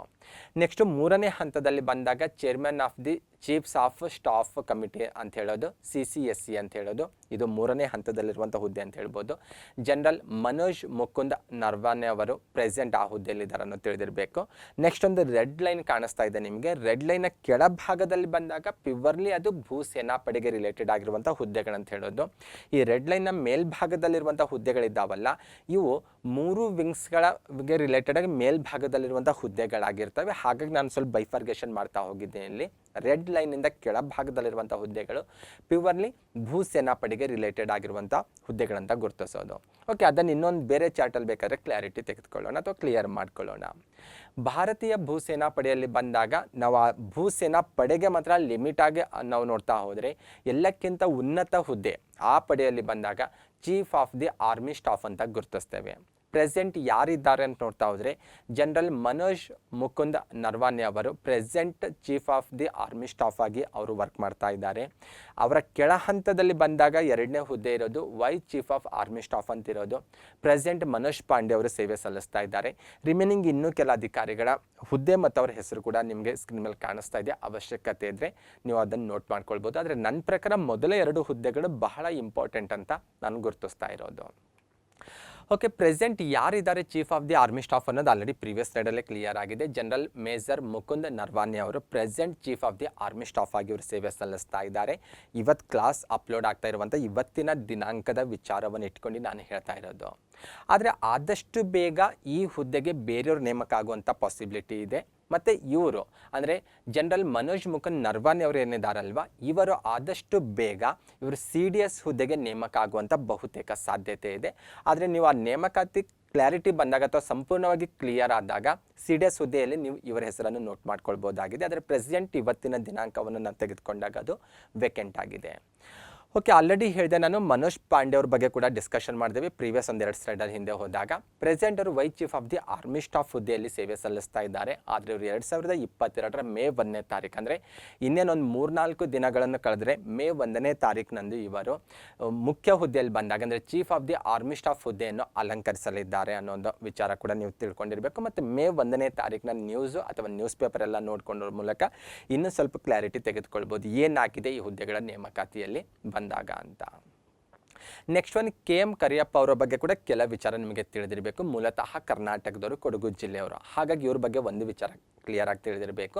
He was the first Indian commander in chief of the Indian army ಅನ್ನುವಂತಹ ಒಂದು ಆ್ಯಂಗಲಲ್ಲಿ ಕ್ವಶನ್ ಕೇಳುವಂಥ ಸಾಧ್ಯತೆ ಇರುತ್ತೆ. ಮತ್ತು ಇದು ಎವರ್ಗ್ರೀನ್ ಆಗಿ ಕ್ವಶನ್ ರಿಪೀಟ್ ಆಗುವಂಥ ಪಾಸಿಬಿಲಿಟಿ ಕೂಡ ಸಾಕಷ್ಟು ಬಾರಿ ನಾವು ನೋಡಿದ್ದೇವೆ. ಹಾಗಾಗಿ ಇವ್ರ ಬಗ್ಗೆ ಕೂಡ ಕೆಲ ಬೇಸಿಕ್ ಇನ್ಫಾರ್ಮೇಷನ್ ನಿಮಗೆ ತಿಳಿದಿರಬೇಕು. ನೆಕ್ಸ್ಟ್ ಬರೋಣ, ಭಾರತೀಯ ಭೂಸೇನೆಯಲ್ಲಿ ಬಂದಾಗ ಅದರಲ್ಲಿ ಕೆಲವೊಂದು ಪ್ರಮುಖ ದಳಗಳನ್ನು ನೋಡ್ಬೋದು. ಅಂದರೆ ಪದಾತಿ ದಳ, ಅಶ್ವದಳ, ಟ್ಯಾಂಕುಗಳ ದಳ, ಫಿರಂಗಿ ದಳ, ಈ ರೀತಿ ಸಾಕಷ್ಟು ಬೇರೆ ಬೇರೆ ದಳಗಳು ಕೂಡ ಇದರ ಅಡಿಯಲ್ಲಿ ಕಾರ್ಯನಿರ್ವಹಿಸ್ತಾವೆ ಅನ್ನೋದು ಕೂಡ ನಿಮಗೆ ತಿಳಿದಿರಬೇಕು. ನೆಕ್ಸ್ಟ್ ಬರೋಣ, ಭಾರತೀಯ ನೌಕಾದಳಕ್ಕೆ ರಿಲೇಟೆಡ್ ಅಥವಾ ಇಂಡಿಯನ್ ನೇವಿಗೆ ರಿಲೇಟೆಡ್ ಕೆಲವೊಂದು ವಿಚಾರಗಳನ್ನು ಬೇಸಿಕ್ ಆಗಿ ಕ್ಲಿಯರ್ ಮಾಡ್ಕೊಳ್ಳೋಣ. ಮೊದಲನೇದಾಗಿ ಇಂಡಿಯನ್ ನೇವಿ ಅಂತ ಬಂದಾಗ ನಿಮಗೆ ಗೊತ್ತಿರಬೇಕು, ಕರಾವಳಿ ತೀರ ಭಾರತದ ಎಷ್ಟಿದೆ ಅನ್ನೋದು ನಿಮಗೆ ಸ್ಪಷ್ಟವಾಗಿ ತಿಳಿದಿರಬೇಕು, ಅಥವಾ ಭಾರತ ಕೋಸ್ಟಲ್ ಬಾರ್ಡರ್ ಲೈನ್ ಎಷ್ಟಿದೆ ಅನ್ನೋದು ಕೂಡ ತಿಳಿದಿರಬೇಕು. ಭಾರತದ ಒಟ್ಟಾರೆ ಭೂಪ್ರದೇಶದ ಬಗ್ಗೆ ನಾವು ಆಲ್ರೆಡಿ ಡಿಸ್ಕಷನ್ ಮಾಡಿದ್ದೇವೆ. ಒಟ್ಟಾರೆ ಅಂದರೆ ಮೇನ್ಲ್ಯಾಂಡ್ ಮತ್ತು ಐಲ್ಯಾಂಡ್ಸ್ ಎಲ್ಲವನ್ನು ತೆಗೆದುಕೊಂಡಾಗ 7516.50 ಕಿಲೋಮೀಟರ್ನಷ್ಟು ಉದ್ದದ ಒಂದು ಕರಾವಳಿ ತೀರ ಭಾರತಕ್ಕಿರೋದು ಕಂಡು ಬರ್ತಾ ಇದೆ. ಹಾಗಾಗಿ ಭಾರತದ ರಕ್ಷಣೆಯಲ್ಲಿ ಬಂದಾಗ ಇಂಡಿಯನ್ ನೇವಿಯ ಪಾತ್ರ ಕೂಡ ಹೆಚ್ಚು ಇಂಪಾರ್ಟೆಂಟ್ ಆಗಿರೋದು ಕಂಡು ಬರುತ್ತೆ. ಅಷ್ಟೇ ಅಲ್ಲ, ಸುನಾಮಿ, ಚಂಡಮಾರುತ ಅಂತ ಸಮಯದಲ್ಲಿ ಅಲ್ಲಿ ಆ ಕರಾವಳಿ ತೀರದ ಜನರ ರಕ್ಷಣೆಯಲ್ಲಿ ಕೂಡ ಇಂಡಿಯನ್ ನೇವಿಯ ಪಾತ್ರ ಹೆಚ್ಚು ನಿರ್ಣಾಯಕವಾಗಿರೋದನ್ನು ನಾವು ನೋಡ್ತೇವೆ. ಇಂಡಿಯನ್ ನೇವಿಗೆ ರಿಲೇಟೆಡ್ ಆಗಿ ನೋಡ್ತಾ ಹೋದರೆ ಇದರ ಕೇಂದ್ರ ಕಚೇರಿ ದೆಹಲಿಯಲ್ಲಿದೆ ಮತ್ತು ಅದರ ಮೋಟೋ ಕೂಡ ನಿಮಗೆ ಕಾಣಿಸ್ತಾ ಇದೆ. ಅದನ್ನು ಕೂಡ ನೀವು ನೋಟ್ ಮಾಡ್ಕೋಬೋದಾಗಿದೆ. ಇಂಡಿಯನ್ ನೇವಿ ಡೇ ಅಂತ ಆಚರಿಸ್ತೇವೆ, ಸ್ಪೆಷಲಿ ಡಿಸೆಂಬರ್ 4ನೇ ತಾರೀಕಿನಂದು. ಈ ದಿನಾಂಕವನ್ನು ಸ್ಪಷ್ಟವಾಗಿ ನೆನ್ಪಿಟ್ಕೊಳ್ಳೇಬೇಕು. ನೇವಿ ಡೇ ಅಂದರೆ ಡಿಸೆಂಬರ್ 4 ಅಂತ ನೆನ್ಪು ಬರಬೇಕು. ಯಾವ ಕಾರಣಕ್ಕಾಗಿ ನಾವು ಆಚರಿಸ್ತೇವೆ ಅಂತ ನೋಡ್ತಾ ಹೋದರೆ 1971ರಲ್ಲಿ ನಿಮಗೆಲ್ಲ ಗೊತ್ತಿರುವ ಹಾಗೆ ಭಾರತ ಮತ್ತು ಪಾಕಿಸ್ತಾನ ಮಧ್ಯದಲ್ಲಿ ಯುದ್ಧ ಆಗುತ್ತೆ. ಈ ಯುದ್ಧದ ಸಮಯದಲ್ಲಿ ಇಂಡಿಯನ್ ನೇವಿ ಆಪರೇಷನ್ ಟ್ರೈಡೆಂಟ್ ಅನ್ನುವಂಥ ಒಂದು ಕಾರ್ಯಾಚರಣೆಯನ್ನು ಕೈಗೊಳ್ಳುತ್ತೆ. ಈ ಕಾರ್ಯಾಚರಣೆಯ ಮೂಲಕ ಪಾಕಿಸ್ತಾನದ ಸುಮಾರು 4 ಈ ನೌಕೆಗಳೇನಿದ್ದಾವಲ್ಲ, ಯುದ್ಧ ನೌಕೆಗಳನ್ನು ಇದು ಹೊಡೆದುರುಳಿಸುತ್ತೆ. ಅದರಲ್ಲಿ ಸ್ಪೆಷಲಿ PNS ಖೈಬರ್ ಅನ್ನೋದು ಹೆಚ್ಚು ವಿಶೇಷವಾದಂಥ ಒಂದು ಯುದ್ಧ ನೌಕೆ ಆಗಿದೆ. ಅಷ್ಟೇ ಅಲ್ಲ, ಈ ಕಾರ್ಯಾಚರಣೆಯಲ್ಲಾಗಿರ್ಬೋದು ಅಥವಾ ಯುದ್ಧದಲ್ಲಿ ಬಂದಾಗ ಅನೇಕ ಜನ ಭಾರತೀಯ ನೌಕಾಪಡೆಯ ಸಿಬ್ಬಂದಿಗಳು ವೀರ ಮರಣವನ್ನು ಹೊಂತಾರೆ. ಹಾಗಾಗಿ ಅವರ ಸ್ಮರಣಾರ್ಥವಾಗಿ ಡಿಸೆಂಬರ್ 4 ನಾವು ಪ್ರತಿ ವರ್ಷ ನೇವಿ ಡೇ ಅಂತ ಆಚರಿಸೋದನ್ನು ನಾವು ಕಾಣ್ತೇವೆ. ಇದಕ್ಕೆ ರಿಲೇಟೆಡ್ ಆಗಿ ಸ್ವಲ್ಪ ಎಕ್ಸ್ಟ್ರಾ ಇನ್ಫಾರ್ಮೇಷನ್ ಇರಲಿ, ಮತ್ತು ಕಾಮನ್ ಜಿಕೆಲ್ ಕೂಡ ಕ್ವಶನ್ ಕೇಳುವಂಥ ಸಾಧ್ಯತೆ ಇರುತ್ತೆ. ಆಪರೇಷನ್ ಟ್ರೈಡೆಂಟ್ ಅಂತ ಪ್ರೀವಿಯಸ್ ಸ್ಲೈಡಲ್ಲೇ ಡಿಸ್ಕಷನ್ ಮಾಡಿದ್ದೀವಿ. ನೇವಿ ಡೇಯನ್ನು ಯಾಕೆ ನಾವು ಡಿಸೆಂಬರ್ 4ಕ್ಕೆ ಆಚರಿಸ್ತೇವೆ ಅನ್ನೋವಂಥ ಹಿನ್ನೆಲೆಯಲ್ಲಿ ಬಂದಾಗ ಆಪರೇಷನ್ ಟ್ರೈಡೆಂಟ್ ಬಗ್ಗೆ ಡಿಸ್ಕಷನ್ ಮಾಡಿದ್ದೀವಿ. ಇದಕ್ಕೆ ರಿಲೇಟೆಡ್ ಒಂದು ಸ್ವಲ್ಪ ಎಕ್ಸ್ಟ್ರಾ ಇನ್ಫಾರ್ಮೇಷನ್ ನಮ್ಮ ಹತ್ರ ಇರಲೇಬೇಕು. 1974 ಡಿಸೆಂಬರ್ 4 ಮತ್ತು 5ನೇ ತಾರೀಕಿನಂದು ಕೈಗೊಂಡಂಥ ಒಂದು ಕಾರ್ಯಾಚರಣೆ. ಯಾರು ಈ ಕಾರ್ಯಾಚರಣೆ ಕೈಗೊಂಡಿದ್ರು ಅಂತ ನೋಡ್ತಾ ಹೋದರೆ ಇಂಡಿಯನ್ ನೇವಿ ಈ ಕಾರ್ಯಾಚರಣೆ ಕೈಗೊಂಡಿದ್ದು. ಏನು ಉದ್ದೇಶ ಆಗಿತ್ತು, ಮೇನ್ ಪ್ಲ್ಯಾನ್ ಏನಾಗಿತ್ತು ಅಂತ ನೋಡ್ತಾ ಹೋದರೆ ಅದರದ್ದೊಂದು ಮ್ಯಾಪನ್ನು ಕೂಡ ನೋಡ್ಬೋದು. ಈ ಕಾರ್ಯಾಚರಣೆಯಲ್ಲಿ ಸ್ಟ್ರಾಟಜಿಕ್ ಮ್ಯಾಪ್ ಯಾವ ರೀತಿ ಇತ್ತು ಅಂತ ನೋಡ್ತಾ ಹೋದರೆ, ಪಾಕಿಸ್ತಾನದ ಅತ್ಯಂತ ಪ್ರಮುಖ ಬಂದರು ನಗರ ಆಗಿರುವಂತಹ ಕರಾಚಿಯನ್ನು ಅಂತಾರಾಷ್ಟ್ರೀಯ ಸಂಪರ್ಕದಿಂದ ಸಂಪೂರ್ಣವಾಗಿ ವಿಮುಖಗೊಳಿಸೋದು ಇದರ ಬಹುಮುಖ್ಯ ಉದ್ದೇಶ ಆಗಿತ್ತು. ಆ ಪ್ಲ್ಯಾನ್ ಮಾಡಿಕೊಂಡು ಇಂಡಿಯನ್ ನೇವಿ ಕಾರ್ಯಾಚರಣೆ ಮಾಡುತ್ತೆ. ಇದರಲ್ಲಿ ಸಕ್ಸಸ್ ಕೂಡ ಆಗುತ್ತೆ. ಅಷ್ಟೇ ಅಲ್ಲ, ಈ ಕಾರ್ಯಾಚರಣೆಯ ಮುಂದುವರಿದ ಭಾಗವಾಗಿ ಆಪರೇಷನ್ ಪೈಥಾನ್ ಅನ್ನುವಂಥ ಒಂದು ಕಾರ್ಯಾಚರಣೆ ಕೂಡ ಇಂಡಿಯನ್ ನೇವಿ ಕೈಗೊಳ್ಳುತ್ತೆ. ಅದೇ ಸಮಯದಲ್ಲಿ 1970 ಡಿಸೆಂಬರ್ 8 ಮತ್ತು 9ನೇ ತಾರೀಕಿನಂದು ಕೈಗೊಳ್ಳುತ್ತೆ. ಹಾಗಾಗಿ ಕೆಲವೊಂದು ವಿಶೇಷವಾದಂಥ ಕಾರ್ಯಾಚರಣೆಗಳ ಬಗ್ಗೆ ನಮಗೆ ತಿಳಿದಿರಲೇಬೇಕು. ಮತ್ತು ಇಂಡಿಯನ್ ಆರ್ಮಿಯಲ್ಲಿ ಬಂದಾಗ ನಾನು ಯಾವುದೇ ಕಾರ್ಯಾಚರಣೆ ಬಗ್ಗೆ ಹೇಳಿಲ್ಲ, ನೀವು ಕೆಲವೊಂದು ಕಡೆ ಕಲೆಕ್ಟ್ ಮಾಡ್ಕೊಳ್ಬೋದು. ಕೆಲವೊಂದು ವಿಶೇಷವಾದಂಥ ಕಾರ್ಯಾಚರಣೆಯನ್ನು ನೋಟ್ ಮಾಡ್ಕೊಳ್ಬೋದು. ಅವುಗಳು ಕೂಡ ಕೇಳುವಂಥ ಪಾಸಿಬಿಲಿಟಿ ಕೂಡ ಹೆಚ್ಚಾಗಿರುತ್ತೆ. ನೆಕ್ಸ್ಟ್ ನೋಡೋಣ, ಭಾರತೀಯ ನೌಕಾದಳದಲ್ಲಿ ಕೂಡ ನಾವು ಕಮಾಂಡ್ಗಳನ್ನು ನೋಡ್ತೇವೆ. ಯಾವ ರೀತಿ ನಾವು ಭೂಸೇನಾ ಪಡೆಯಲ್ಲಿ ಬಂದಾಗ 7 ಕಮಾಂಡ್ಗಳ ಬಗ್ಗೆ ಚರ್ಚೆ ಮಾಡಿದೆವಲ್ವಾ, ಆ ರೀತಿ ಭಾರತೀಯ ನೌಕಾದಳವು ಕೂಡ ತನ್ನದೇ ಆದಂಥ ಕಮಾಂಡ್ಗಳನ್ನು ಹೊಂದಿದೆ. ಆದರೆ ಕಮಾಂಡ್ಗಳ ಸಂಖ್ಯೆ ಕೇವಲ 3 ಇರೋದು ಕಂಡುಬರುತ್ತೆ. ಒಂದು ಪಶ್ಚಿಮ ನೌಕಾ ಕಮಾಂಡ್ ಅಂತ, ಇನ್ನೊಂದು ಪೂರ್ವ ನೌಕಾ ಕಮಾಂಡ ಅಂತ, ಇನ್ನೊಂದು ದಕ್ಷಿಣ ನೌಕಾ ಕಮಾಂಡ್ ಅಂತ. ಈ ರೀತಿ 3 ಕಮಾಂಡ್ಗಳಿರೋದು ಕಂಡುಬರುತ್ತೆ. 3 ಕಮಾಂಡ್ಗೂ ಒಂದೊಂದು ಕೇಂದ್ರ ಕಚೇರಿ ಇರೋದು ಕಂಡುಬರುತ್ತೆ. ಸ್ಪೆಷಲಿ ವೆಸ್ಟರ್ನ್ ನೇವಲ್ ಕಮಾಂಡ್ನ ಕೇಂದ್ರ ಕಚೇರಿ ಮುಂಬೈ ಇರೋದು ಕಂಡುಬರುತ್ತೆ. ಪೂರ್ವ ನೌಕಾ ಕಮಾಂಡ್ನ ಕೇಂದ್ರ ಕಚೇರಿ ವಿಶಾಖಪಟ್ಟಣಂ ಇರೋದು ಕಂಡುಬರುತ್ತೆ. ಇನ್ನು ದಕ್ಷಿಣ ನೌಕಾ ಕಮಾಂಡ್ನ ಕೇಂದ್ರ ಕಚೇರಿ ಕೇರಳ ರಾಜ್ಯದ ಕೊಚ್ಚಿನಲ್ಲಿರೋದು ಕಂಡುಬರುತ್ತೆ. ಸ್ಪಷ್ಟವಾಗಿ ಕಮಾಂಡ್ ಅದರ ಕೇಂದ್ರ ಕಚೇರಿ ಎಲ್ಲಿದೆ ಅನ್ನೋದು ನಿಮಗೆ ಸ್ಪಷ್ಟವಾಗಿ ಗೊತ್ತಿರಲೇಬೇಕು. ಓಕೆ, ಇನ್ನೂ ಸ್ವಲ್ಪ ಮುಂದುವರಿದ ಭಾಗವಾಗಿ ನೋಡ್ತಾ ಹೋದರೆ ಇಂಡಿಯನ್ ನೇವಿಯಲ್ಲಿ ಬಂದಾಗ ಕೆಲವೊಂದು ತರಬೇತಿ ಕೇಂದ್ರಗಳಿರೋದು ಕಂಡುಬರುತ್ತೆ. ಸ್ಪೆಷಲಿ 2 ಬಹಳ ಇಂಪಾರ್ಟೆಂಟ್. ಕೇರಳದ INS ವಂಡೂರ್ತಿ ಮತ್ತು ಮಹಾರಾಷ್ಟ್ರದ ಲೋನಾವಾಲ್ದಲ್ಲಿರುವಂಥ INS ಶಿವಾಜಿ. ಈ ಎರಡು ತರಬೇತಿ ಕೇಂದ್ರಗಳು ಇಂಡಿಯನ್ ನೆವಿಗೆ ರಿಲೇಟೆಡ್ ಆಗಿದ್ದಾವೆ, ಬಹಳ ಇಂಪಾರ್ಟೆಂಟು. ಸ್ಪೆಷಲಿ ಇವೆರಡರಲ್ಲಿ ಬಂದಾಗ ಕೇರಳದಲ್ಲಿರುವಂಥ INS ವಂಡೂರ್ತಿ ಏನಿದೆ ಅಲ್ವಾ, ಅದ್ರ ಬಗ್ಗೆ ಸ್ವಲ್ಪ ಎಕ್ಸ್ಟ್ರಾ ಇನ್ಫಾರ್ಮೇಷನ್ ನಮಗೆ ಇರಲೇಬೇಕು.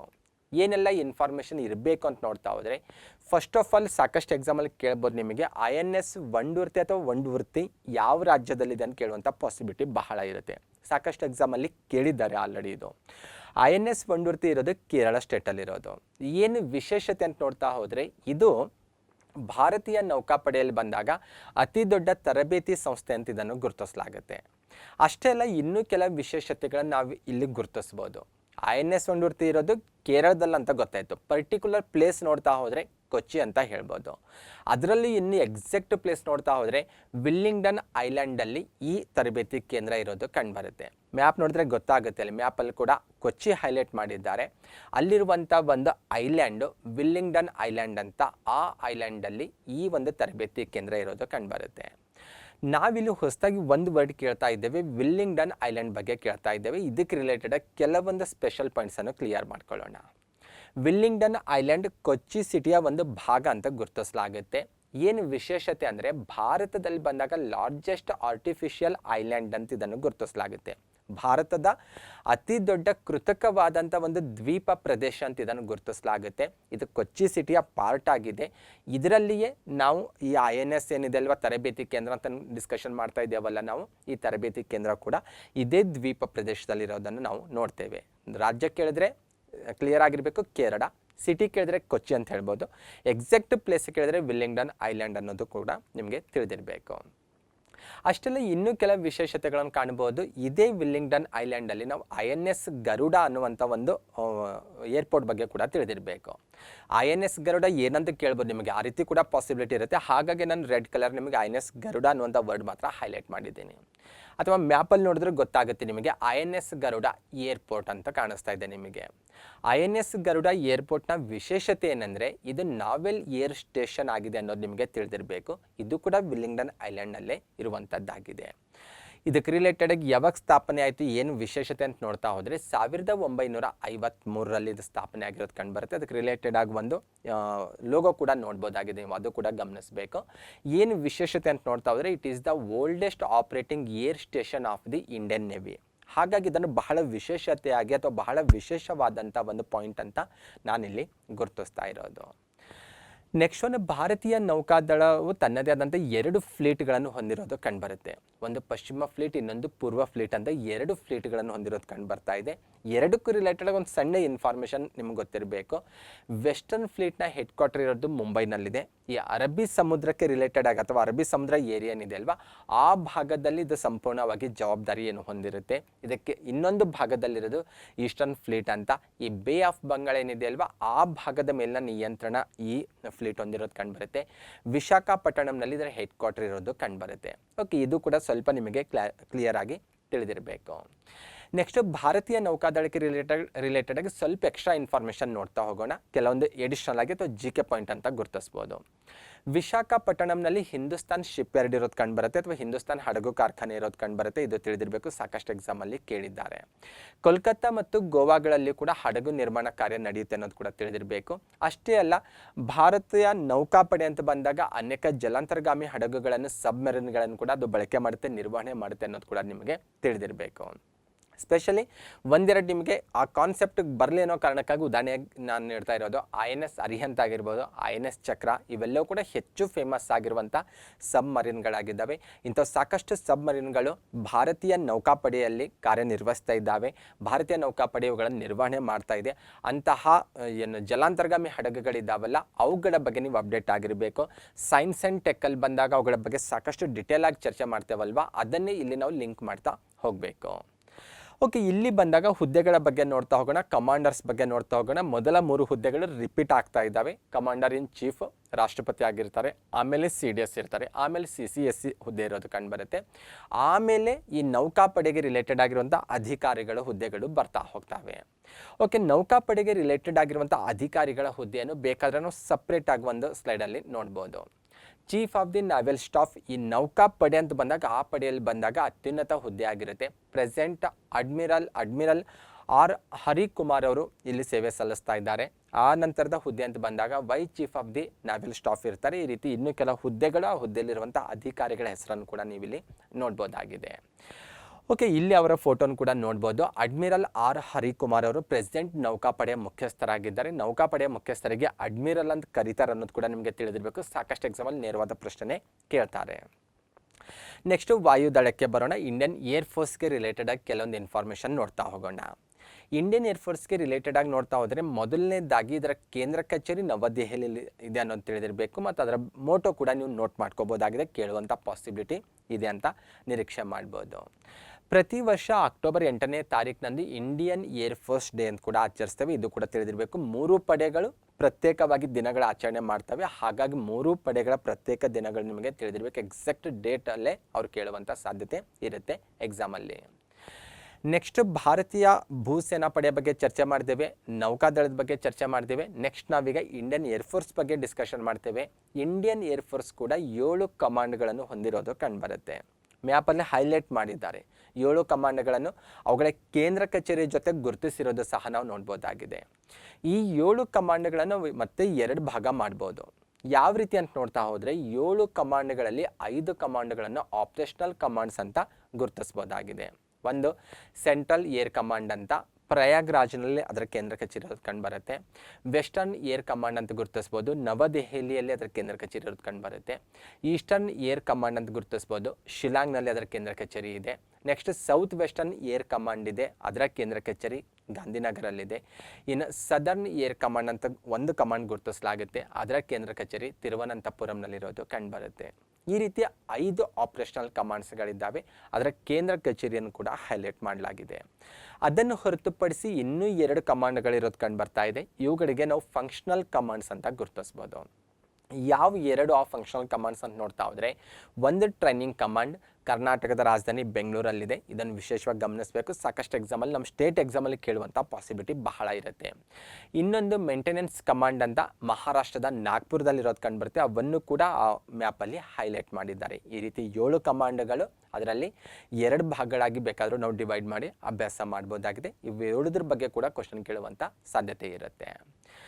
ನೆಕ್ಸ್ಟ್ ಒಂದು ನೋಡ್ತಾ ಹೋಗೋಣ. ಇಂಡಿಯನ್ ಏರ್ಫೋರ್ಸ್ಗೆ ರಿಲೇಟೆಡ್ ಆಗಿ ಸಾಕಷ್ಟು ಇಂಪಾರ್ಟೆಂಟ್ ಆಗಿರುವಂಥ ಕಾರ್ಯಾಚರಣೆಗಳನ್ನು ಭಾರತೀಯ ವಾಯುಪಡೆ ಕೈಗೊಂಡಿರೋದು ಕಂಡುಬರುತ್ತೆ. ಹಾಗಾಗಿ ಇಂಪಾರ್ಟೆಂಟ್ ಆಗಿರುವಂಥ ನೋಟೇಬಲ್ ಆಪರೇಷನ್ಸ್ ಬಗ್ಗೆ ನಿಮಗೆ ತಿಳಿದಿರಬೇಕು. ಅಂದರೆ ಭಾರತೀಯ ವಾಯುಪಡೆ ಸಾಕಷ್ಟು ವರ್ಷಗಳಿಂದ ಕೂಡ ವಿಶೇಷವಾಗಿ ದೇಶಕ್ಕೆ ಅಪಾಯ ಆಪತ್ತುಗಳು ಬಂದಾಗ, ಯುದ್ಧ ಸಮಯದ ಆಪತ್ತುಗಳಾಗಿರ್ಬೋದು ಅಥವಾ ಬೇರೆ ಬೇರೆ ರೀತಿಯ ಅಪಾಯ ಆಪತ್ತುಗಳು ಬಂದಾಗ ವಿಶೇಷವಾದ ಕಾರ್ಯಾಚರಣೆ ಕೈಗೊಳ್ಳುವ ಮೂಲಕ ದೇಶದ ಜನರನ್ನು ರಕ್ಷಿಸಿರೋದು ನಾವು ನೋಡ್ತೇವೆ.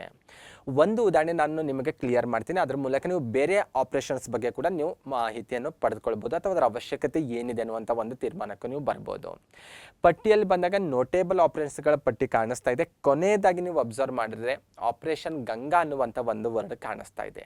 ಆಪರೇಷನ್ ಗಂಗಾ ಭಾಳ ಹಳೆಯದಾದಂಥ ಕಾರ್ಯಾಚರಣೆ ಅಲ್ಲ, ತೀರಾ ಇತ್ತೀಚಿನ ಕಾರ್ಯಾಚರಣೆ. ನಿಮಗೆ ಪಕ್ಕದಲ್ಲಿ ಒಂದು ಇಮೇಜ್ ಕಾಣಿಸ್ತಾ ಇದೆ, ಬರೋ ವ್ಯಕ್ತಿಗಳ ಇಮೇಜ್ ಕಾಣಿಸ್ತಾ ಇದೆ. ಅವರ ಫೋಟೋವನ್ನು ನೋಡಿದ್ರೆ ನೀವು ನೆನಪಿಗೆ ಬರುತ್ತೆ, ನೀವು ಸಹಜವಾಗಿ ನೆನಪು ಮಾಡ್ಕೊಳ್ತೀರಿ, ರಷ್ಯಾ ಮತ್ತು ಉಕ್ರೇನ್ ಯುದ್ಧ ಅಂತ.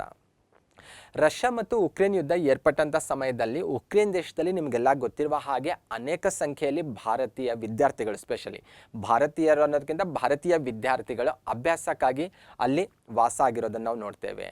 ಯುದ್ಧ ಏರ್ಪಟ್ಟಂಥ ಸಂದರ್ಭದಲ್ಲಿ ಉಕ್ರೇನ್ನಲ್ಲಿದ್ದಂತಹ ಭಾರತೀಯರನ್ನು ಭಾರತಕ್ಕೆ ಸುರಕ್ಷಿತವಾಗಿ ಕರೆತರಲಿಕ್ಕೆ ಭಾರತೀಯ ವಾಯುಪಡೆ ಆಪರೇಷನ್ ಗಂಗಾ ಅನ್ನುವಂಥ ಒಂದು ಕಾರ್ಯಾಚರಣೆ ಕೈಗೊಳ್ಳುತ್ತೆ ಮತ್ತು ಅದರಲ್ಲಿ ಸಕ್ಸಸ್ ಕೂಡ ಆಗುತ್ತೆ. ಅಂದರೆ ಭಾರತೀಯರನ್ನು ಸುರಕ್ಷಿತವಾಗಿ ನಮ್ಮ ದೇಶಕ್ಕೆ ವಾಪಸ್ ತರುತ್ತೆ. ಹಾಗಾಗಿ ಇಂತಹ ಸಾಕಷ್ಟು ಕಾರ್ಯಾಚರಣೆಗಳನ್ನು ಭಾರತೀಯ ವಾಯುಪಡೆ ಇಲ್ಲಿವರೆಗೂ ಕೈಗೊಂಡಿದೆ. ಆ ಎಲ್ಲ ಕಾರ್ಯಾಚರಣೆಗಳ ಪಟ್ಟಿ ನಿಮಗೆ ಸ್ಕ್ರೀನ್ ಮೇಲೆ ಕಾಣಿಸ್ತಾ ಇದೆ. ಅದರಲ್ಲಿ ಒಂದು ಬಹಳ ಇಂಪಾರ್ಟೆಂಟ್ ಕರೆಂಟ್ ಅಫೇರ್ಸಲ್ಲಿ ಕೇಳುವಂಥ ಪಾಸಿಬಿಲಿಟಿ ಇರುತ್ತೆ, ಆಪರೇಷನ್ ಗಂಗಾ ಬಗ್ಗೆ. ಅದನ್ನು ಹೊರತುಪಡಿಸಿ ಇನ್ನೂ ಸಾಕಷ್ಟು ಆಪರೇಷನ್ಸ್ಗಳಿದ್ದಾವೆ, ಅವುಗಳ ಬಗ್ಗೆ ಸಣ್ಣ ಸಣ್ಣ ಇನ್ಫಾರ್ಮೇಷನ್ ಆದರೂ ನಿಮಗೆ ಇರಲೇಬೇಕು. ನೆಕ್ಸ್ಟ್ ಒಂದು ಇನ್ನೂ ಸ್ವಲ್ಪ ಎಡಿಷನಲ್ ಇನ್ಫಾರ್ಮೇಷನ್ ನೋಡ್ತಾ ಹೋದರೆ, ಭಾರತೀಯ ವಾಯುಪಡೆಗೆ ರಿಲೇಟೆಡ್ ಆಗಿ ಬಂದಾಗ ಪ್ರೈಮರಿ ಫ್ಲೈಟ್ ಟ್ರೈನಿಂಗನ್ನು ಏರ್ ಫೋರ್ಸ್ ಅಕಾಡೆಮಿಯಲ್ಲಿ ನೀಡಲಾಗುತ್ತೆ, ಹೈದರಾಬಾದ್ನಲ್ಲಿದೆ. ಅಷ್ಟೇ ಅಲ್ಲ, ಸ್ಪೆಷಲೈಸ್ಡ್ ಅಡ್ವಾನ್ಸ್ಡ್ ಫ್ಲೈಟ್ ಟ್ರೈನಿಂಗ್ ಸ್ಕೂಲ್ಸ್ಗಳಿದ್ದಾವೆ. ಅದರಲ್ಲಿ ಒಂದು ಕರ್ನಾಟಕದ ಬೀದರಲ್ಲಿದೆ, ಇನ್ನೊಂದು ಹಕೀಂಪೇಟ್ ಅಂತ ತೆಲಂಗಾಣದಲ್ಲಿರೋದು ಕಂಡುಬರುತ್ತೆ. ಇವುಗಳ ಬಗ್ಗೆ ಕೂಡ ಬೇಸಿಕ್ ಆಗಿ ಇನ್ಫಾರ್ಮೇಷನ್ ನಿಮಗೆ ಇರಲೇಬೇಕು. ನೆಕ್ಸ್ಟ್ ಭಾರತೀಯ ವಾಯುಪಡೆಗೆ ರಿಲೇಟೆಡ್ ಆಗಿ ಗರುಡ ಅನ್ನುವಂಥ ಫೋರ್ಸ್ ಬಗ್ಗೆ ನಿಮಗೆ ತಿಳಿದಿರಬೇಕು. ಇದು ಇಂಡಿಯನ್ ಸ್ಪೆಷಲ್ ಫೋರ್ಸ್ ಅಂತ ಗುರುತಿಸಲಾಗುತ್ತೆ ಅಥವಾ ಗರುಡ ಕಮಾಂಡೋ ಫೋರ್ಸ್ ಅಂತ ಹೇಳೋದು. ಯಾವುದಕ್ಕೆ ರಿಲೇಟೆಡ್ ಆಗಿದೆ, ಯಾವಾಗ ಅಸ್ತಿತ್ವಕ್ಕೆ ಬಂತು ಅಂತ ನೋಡ್ತಾ ಹೋದರೆ ಗರುಡ ಕಮಾಂಡೋ ಫೋರ್ಸ್ ಅನ್ನೋದು special force of the Indian air force ಅಂತ, ಅಂದರೆ ಇಂಡಿಯನ್ ಏರ್ ಫೋರ್ಸಲ್ಲಿ ಬಂದಾಗ ಒಂದು ಸ್ಪೆಷಲ್ ಫೋರ್ಸ್ ಅಂತ ಗುರುತಿಸಲಾಗುತ್ತೆ. 2004ರಲ್ಲಿ ಇದನ್ನು ಅನುಷ್ಠಾನಕ್ಕೆ ಅಥವಾ ಅಸ್ತಿತ್ವಕ್ಕೆ ತರಲಾಗುತ್ತೆ. ನೆಕ್ಸ್ಟ್ ಭಾರತೀಯ ವಾಯುಪಡೆಯ ಬಂದಾಗಲೂ ಕೂಡ ಸಾಕಷ್ಟು ಯುದ್ಧ ವಿಮಾನಗಳನ್ನು ಅದು ನಿರ್ವಹಣೆ ಮಾಡ್ತಾ ಇದೆ. ಸ್ಪೆಷಲಿ ರಫೇಲ್ ಯುದ್ಧ ವಿಮಾನ ಕೇಳಿರ್ಬೋದು, ಫ್ರಾನ್ಸ್ನ ಇದರಿಂದ ನಾವು ಅದನ್ನು ತರಿಸ್ಕೊಂಡಿರೋದು. MiG-29 ಕೇಳಿರ್ಬೋದು, HAL ತೇಜಸ್ ಕೇಳಿರ್ಬೋದು. ಇವೆಲ್ಲವೂ ಕೂಡ ಹೆಚ್ಚು ಫೇಮಸ್ ಆಗಿರುವಂತಹ ಯುದ್ಧ ವಿಮಾನಗಳಾಗಿದ್ದಾವೆ. ಇಂಥ ಸಾಕಷ್ಟು ಯುದ್ಧ ವಿಮಾನಗಳನ್ನು ಭಾರತೀಯ ವಾಯುಪಡೆ ನಿರ್ವಹಣೆ ಮಾಡ್ತಾ ಇದೆ. ಹಾಗಾಗಿ ಅವುಗಳ ಬಗ್ಗೆ ಕೂಡ ನಿಮಗೆ ಬೇಸಿಕ್ ಇನ್ಫಾರ್ಮೇಷನ್ ಇರಲೇಬೇಕು. ಮತ್ತು ಸೈನ್ಸ್ ಆ್ಯಂಡ್ ಟೆಕ್ಕಲ್ಲಿ ಬಂದಾಗ ಇವುಗಳ ಬಗ್ಗೆ ನಾವು ಸಾಕಷ್ಟು ಅಧ್ಯಯನ ಮಾಡ್ತಾ ಇರ್ತೇವೆ, ಅದನ್ನು ಕೂಡ ನೀವು ಇಲ್ಲಿ ಲಿಂಕ್ ಮಾಡ್ತಾ ಹೋಗಬೇಕು. ನೆಕ್ಸ್ಟ್ ಇನ್ನೊಂದು ಯುದ್ಧ ವಿಮಾನದ ಬಗ್ಗೆ ನಾನು ಹೇಳಕ್ಕೆ ಬಯಸ್ತೀನಿ. ಬೋಯಿಂಗ್ C-17 ಅಂತ ಗ್ಲೋಬ್ ಮಾಸ್ಟರ್ 3 ಅಂತ ಹೇಳೋದು. ಏನು ವಿಶೇಷತೆ ಅಂತ ನೋಡ್ತಾ ಹೋದರೆ it is the large military transport aircraft ಆಗಿದೆ. ಇದು ಕೂಡ ಭಾರತೀಯ ವಾಯುಪಡೆಯಲ್ಲಿದೆ. ಹಾಗಾಗಿ ಇಂತಹ ಸ್ಪೆಷಲ್ ಆದಂತಹ ಏರ್ಕ್ರಾಫ್ಟ್ ಅಥವಾ ಯುದ್ಧ ವಿಮಾನಗಳ ಬಗ್ಗೆ ನಿಮಗೆ ತಿಳಿದಿರಲೇಬೇಕು. ಓಕೆ, ಇಲ್ಲಿ ಬಂದಾಗ ಹುದ್ದೆಗಳ ಬಗ್ಗೆ ರಿಲೇಟೆಡ್ ಆಗಿ ಒಂದು ಇನ್ಫಾರ್ಮೇಷನ್ ನಿಮಗೆ ಕ್ಲಿಯರ್ ಆಗಿರಬೇಕು. ಮೊದಲ 3 ಹುದ್ದೆಗಳು ಕಾಮನ್ ಆಗಿದ್ದಾವೆ ಅನ್ನೋದು ತಿಳಿದಿರಬೇಕು. ಆ ರೆಡ್ ಲೈನಿಂದ ಕೆಳಭಾಗದಲ್ಲಿ ಬಂದಾಗ ವಾಯುಪಡೆಯ ಹುದ್ದೆಗಳು ಸ್ಟಾರ್ಟ್ ಆಗ್ತವೆ. ಪರ್ಟಿಕ್ಯುಲರ್ ಆ ಪಡೆಯಲ್ಲಿ ಬಂದಾಗ ಹುದ್ದೆಗಳು ಎಲ್ಲಕ್ಕಿಂತ ಉನ್ನತವಾದ ಹುದ್ದೆ ಯಾವುದಂತ ನೋಡ್ತಾ ಹೋದರೆ chief of the air staff ಅಂತ. ಇವರಿಗೆ ಏರ್ ಚೀಫ್ ಮಾರ್ಷಲ್ ಅಂತಲೇ ಕರಿತೇವೆ, ಅದು ಕೂಡ ಗೊತ್ತಿರಬೇಕು. ಸ್ಟಾರ್ಟಿಂಗಲ್ಲೇ ಒಂದು ಸ್ಲೈಡಲ್ಲಿ ನಾನು ಅದನ್ನು ಕ್ಲಿಯರ್ ಮಾಡಿದ್ದೀನಿ. ಈ ವಾಯುಪಡೆಯ ಮುಖ್ಯಸ್ಥರಿಗೆ ಏರ್ ಚೀಫ್ ಮಾರ್ಷಲ್ ಅಂತಲೇ ಹೇಳೋದು. ಓಕೆ, ಇಲ್ಲಿ ಬೇಕಾದರೆ ನೋಡ್ಬೋದು ವಾಯುಪಡೆಯಲ್ಲಿರುವಂಥ ಅಧಿಕಾರಿಗಳ ಪಟ್ಟಿ, ಆ ಹುದ್ದೆಗಳು ಮತ್ತು ಆ ಹುದ್ದೆಯಲ್ಲಿರುವಂಥ ಅಧಿಕಾರಿಗಳು ಯಾರಿದ್ದಾರೆ ಅಂತ ಕೂಡ ನೀವಿಲ್ಲಿ ನೋಡ್ಬೋದಾಗಿದೆ. ಈ ಸ್ಲೈಡಲ್ಲಿ ಪರ್ಟಿಕ್ಯುಲರ್ ಪ್ರೆಸೆಂಟ್ ವಾಯುಪಡೆಯಲ್ಲಿ ಏರ್ ಚೀಫ್ ಮಾರ್ಷಲ್ ಆಗಿ ಯಾರು ಸೇವೆ ಸಲ್ಲಿಸ್ತಾ ಇದ್ದಾರೆ ಇವತ್ತಿನ ದಿನ, ನಾನು ಕ್ಲಾಸ್ ಅಪ್ಲೋಡ್ ಆಗ್ತಿರುವಂಥ ಇವತ್ತಿನ ದಿನಾಂಕದ ಮಟ್ಟಿಗೆ ಹೇಳೋದಾದರೆ air chief marshal Vivek Ram Chaudhari ಅವರು ಸೇವೆ ಸಲ್ಲಿಸ್ತಾ ಇದ್ದಾರೆ ವಾಯುಪಡೆಯ ಮುಖ್ಯಸ್ಥರಾಗಿ. ಓಕೆ, ಈ ರೀತಿ ಸಾಕಷ್ಟು ಇನ್ಫಾರ್ಮೇಷನ್ ನೀವು ಕಲೆಕ್ಟ್ ಮಾಡ್ಕೊಳ್ಬೇಕು ಮತ್ತು ಅದಕ್ಕೆ ರಿಲೇಟೆಡ್ ಆಗಿ ಕ್ವಶನ್ ಬರುವಂಥ ಪಾಸಿಬಿಲಿಟಿ ಇರುತ್ತೆ.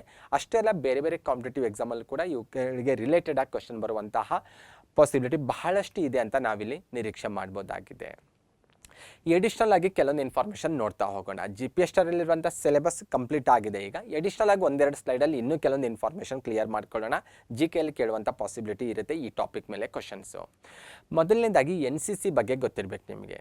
ಏನಿದೆ NCC ಅಂತ ನೋಡ್ತಾ ಹೋದರೆ ನ್ಯಾಷನಲ್ ಕೆಡೆಟ್ ಕಾರ್ಪ್ಸ್ ಅಂತ ಹೇಳೋದು. 1948ರಲ್ಲಿ ಇದು ಅಸ್ತಿತ್ವಕ್ಕೆ ಬರುತ್ತೆ. ನವದೆಹಲಿಯಲ್ಲಿ ಇದರ ಕೇಂದ್ರ ಕಚೇರಿ ಇದೆ. ಏನಿದ್ರೆ ಮೋಟೋ ಅಂತ ನೋಡ್ತಾ ಹೋದರೆ ಯೂನಿಟಿ ಆ್ಯಂಡ್ ಡಿಸಿಪ್ಲಿನ್ ಅನ್ನುವಂಥ ಒಂದು ಮೋಟೋದಲ್ಲಿ ಇದು ಕಾರ್ಯನಿರ್ವಹಿಸ್ತಾ ಇದೆ. NCC ಬಗ್ಗೆ ಬಹುತೇಕ ಎಲ್ಲ ಸ್ಪರ್ಧಾರ್ಥಿಗಳಿಗೂ ಗೊತ್ತಿರುತ್ತೆ. ಯಾಕೆಂದರೆ ಶಾಲಾ ಕಾಲೇಜು ಯೂನಿವರ್ಸಿಟಿಯಲ್ಲಿ ಸಾಕಷ್ಟು ವಿದ್ಯಾರ್ಥಿಗಳು NCCಯಲ್ಲಿ ನೀವು ಪಾರ್ಟಿಸಿಪೇಟ್ ಮಾಡಿರ್ತೀರಿ.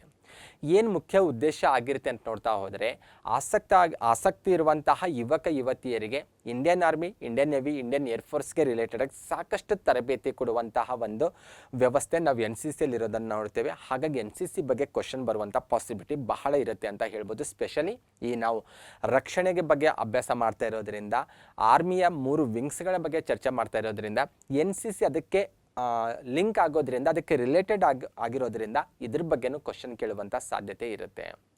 ಇನ್ನು ಸ್ವಲ್ಪ ಇನ್ಫಾರ್ಮೇಷನ್ ಎಕ್ಸ್ಟ್ರಾ ನೋಡ್ತಾ ಹೋದರೆ ಈ NCCಯ ಎಂಬ್ಲಮ್ ಕಾಣಿಸ್ತಾ ಇದೆ ನಿಮ್ಮ ಸ್ಕ್ರೀನ್ ಮೇಲೆ. 3 ಕಲರ್ಗಳು ಕಾಣಿಸ್ತಾ ಇದ್ದಾವೆ ಆ ಎಂಬ್ಲಮಲ್ಲಿ. ಯಾವ್ಯಾವಂದರೆ ರೆಡ್ ಕಾಣಿಸ್ತಾ ಇದೆ, ಡಾರ್ಕ್ ಬ್ಲೂ ಇದೆ ಮತ್ತು ಲೈಟ್ ಬ್ಲೂ ಇದೆ. ಯಾಕೆ ಈ 3 ಕಲರ್ಗಳನ್ನು ಅವ್ರು ಸೆಲೆಕ್ಟ್ ಮಾಡ್ಕೊಂಡಿದ್ದಾರೆ ಅಂತ ನೋಡ್ತಾ ಹೋದರೆ ಈ ಎಂಬ್ಲಮಲ್ಲಿರುವಂಥ ಪ್ರತಿಯೊಂದು ಕಲರು ಈ ಆರ್ಮಿಯ ಪ್ರತಿಯೊಂದು 3 ವಿಂಗ್ಗಳನ್ನಿದ್ದಾವಲ್ವ ಒಂದೊಂದು ವಿಂಗನ್ನು ಪ್ರತಿನಿಧಿಸುತ್ತೆ. ಇಲ್ಲಿ ಬಂದಾಗ ರೆಡ್ಡು ಇಂಡಿಯನ್ ಆರ್ಮಿಯನ್ನು ಪ್ರತಿನಿಧಿಸುತ್ತೆ, ಡಾರ್ಕ್ ಬ್ಲೂ ಇದೆ ಅಲ್ವಾ ಇದು ಇಂಡಿಯನ್ ನೇವಿಯನ್ನು ಪ್ರತಿನಿಧಿಸುತ್ತೆ, ಲೈಟ್ ಬ್ಲೂ ಇದೆ ಅಲ್ವಾ ಇದು ಇಂಡಿಯನ್ ಏರ್ ಫೋರ್ಸನ್ನು ಪ್ರತಿನಿಧಿಸುತ್ತೆ. ಹಾಗಾಗಿ ಆ ರೀತಿಯ ಒಂದು ಎಂಬ್ಲಮನ್ನು ಅವರು ರಚನೆ ಮಾಡ್ಕೊಂಡಿರೋದು ಕಂಡುಬರುತ್ತೆ. ಇನ್ನು ಫೈನಲ್ ಆಗಿ ಇನ್ನೊಂದು ವಿಚಾರ ಗೊತ್ತಿರಬೇಕು, NCC ಇದು ರಕ್ಷಣಾ ಮಂತ್ರಾಲಯದ ಅಡಿಯಲ್ಲಿ ಬರುತ್ತೆ ಅನ್ನೋದು ಕೂಡ ನಿಮಗೆ ತಿಳಿದಿರಬೇಕು. ನೆಕ್ಸ್ಟ್ ಎಡಿಷ್ನಲ್ ಆಗಿ ಇನ್ನೊಂದು ಇನ್ಫಾರ್ಮೇಷನ್ ಕ್ಲಿಯರ್ ಮಾಡ್ತೀನಿ ಮತ್ತು ಕೆಲ ಕನ್ಫ್ಯೂಷನ್ಗಳಿರ್ತವೆ ಇದಕ್ಕೆ ರಿಲೇಟೆಡ್ ಆಗಿ. ಪ್ಯಾರಾಮಿಲಿಟರಿ ಫೋರ್ಸಸ್ ಬಗ್ಗೆ ಕೂಡ ನಿಮಗೆ ತಿಳಿದಿರಬೇಕು.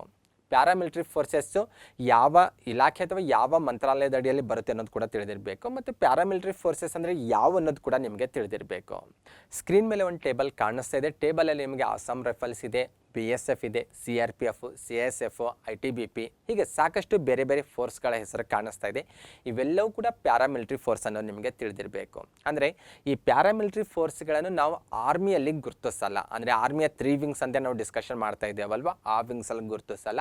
ಅಷ್ಟೇ ಅಲ್ಲ, ಇಲ್ಲಿರುವಂಥ ಪ್ಯಾರಾಮಿಲಿಟರಿ ಫೋರ್ಸ್ ಏನಿದಾವಲ್ಲ, ಇವು ರಕ್ಷಣಾ ಮಂತ್ರಾಲಯದ ಅಡಿಯಲ್ಲೂ ಕೂಡ ಬರೋದಿಲ್ಲ. ನೀವು ಆ ಟೇಬಲನ್ನು ನೀಟಾಗಿ ಅಬ್ಸರ್ವ್ ಮಾಡಿದ್ರೆ ಗೊತ್ತಾಗುತ್ತೆ. ಫಸ್ಟ್ ಲೈನಲ್ಲಿ ಪ್ಯಾರಾಮಿಲಿಟರಿ ಫೋರ್ಸ್ ನೇಮ್ ಇದೆ. ಸೆಕೆಂಡ್ ಲೈನಲ್ಲಿ ಬಂದಾಗ ಆ್ಯಕ್ಟಿವ್ ಸ್ಟ್ರೆಂತ್ ಎಷ್ಟಿದೆ ಅನ್ನೋದು ಇದೆ. ಅದು ನಮಗೆ ಅಷ್ಟೊಂದು ಅವಶ್ಯಕತೆ ಆಗಲ್ಲ. ಆದರೆ ಒಂದು ಕ್ವಶನ್ ಕೇಳ್ಬೋದು, ಯಾವ ಪ್ಯಾರಾಮಿಲಿಟರಿ ಫೋರ್ಸ್ನ ಸ್ಟ್ರೆಂತ್ ಜಾಸ್ತಿ ಇದೆ ಅಂತ ಕೇಳ್ಬೋದು. ಅಂಥ ಕ್ವಶನ್ಗಳಿಗೆ ಆನ್ಸರ್ ಮಾಡೋಕ್ಕೆ ಅದು ಅವಶ್ಯಕತೆ ಅಂತ ಹೇಳ್ಬೋದು.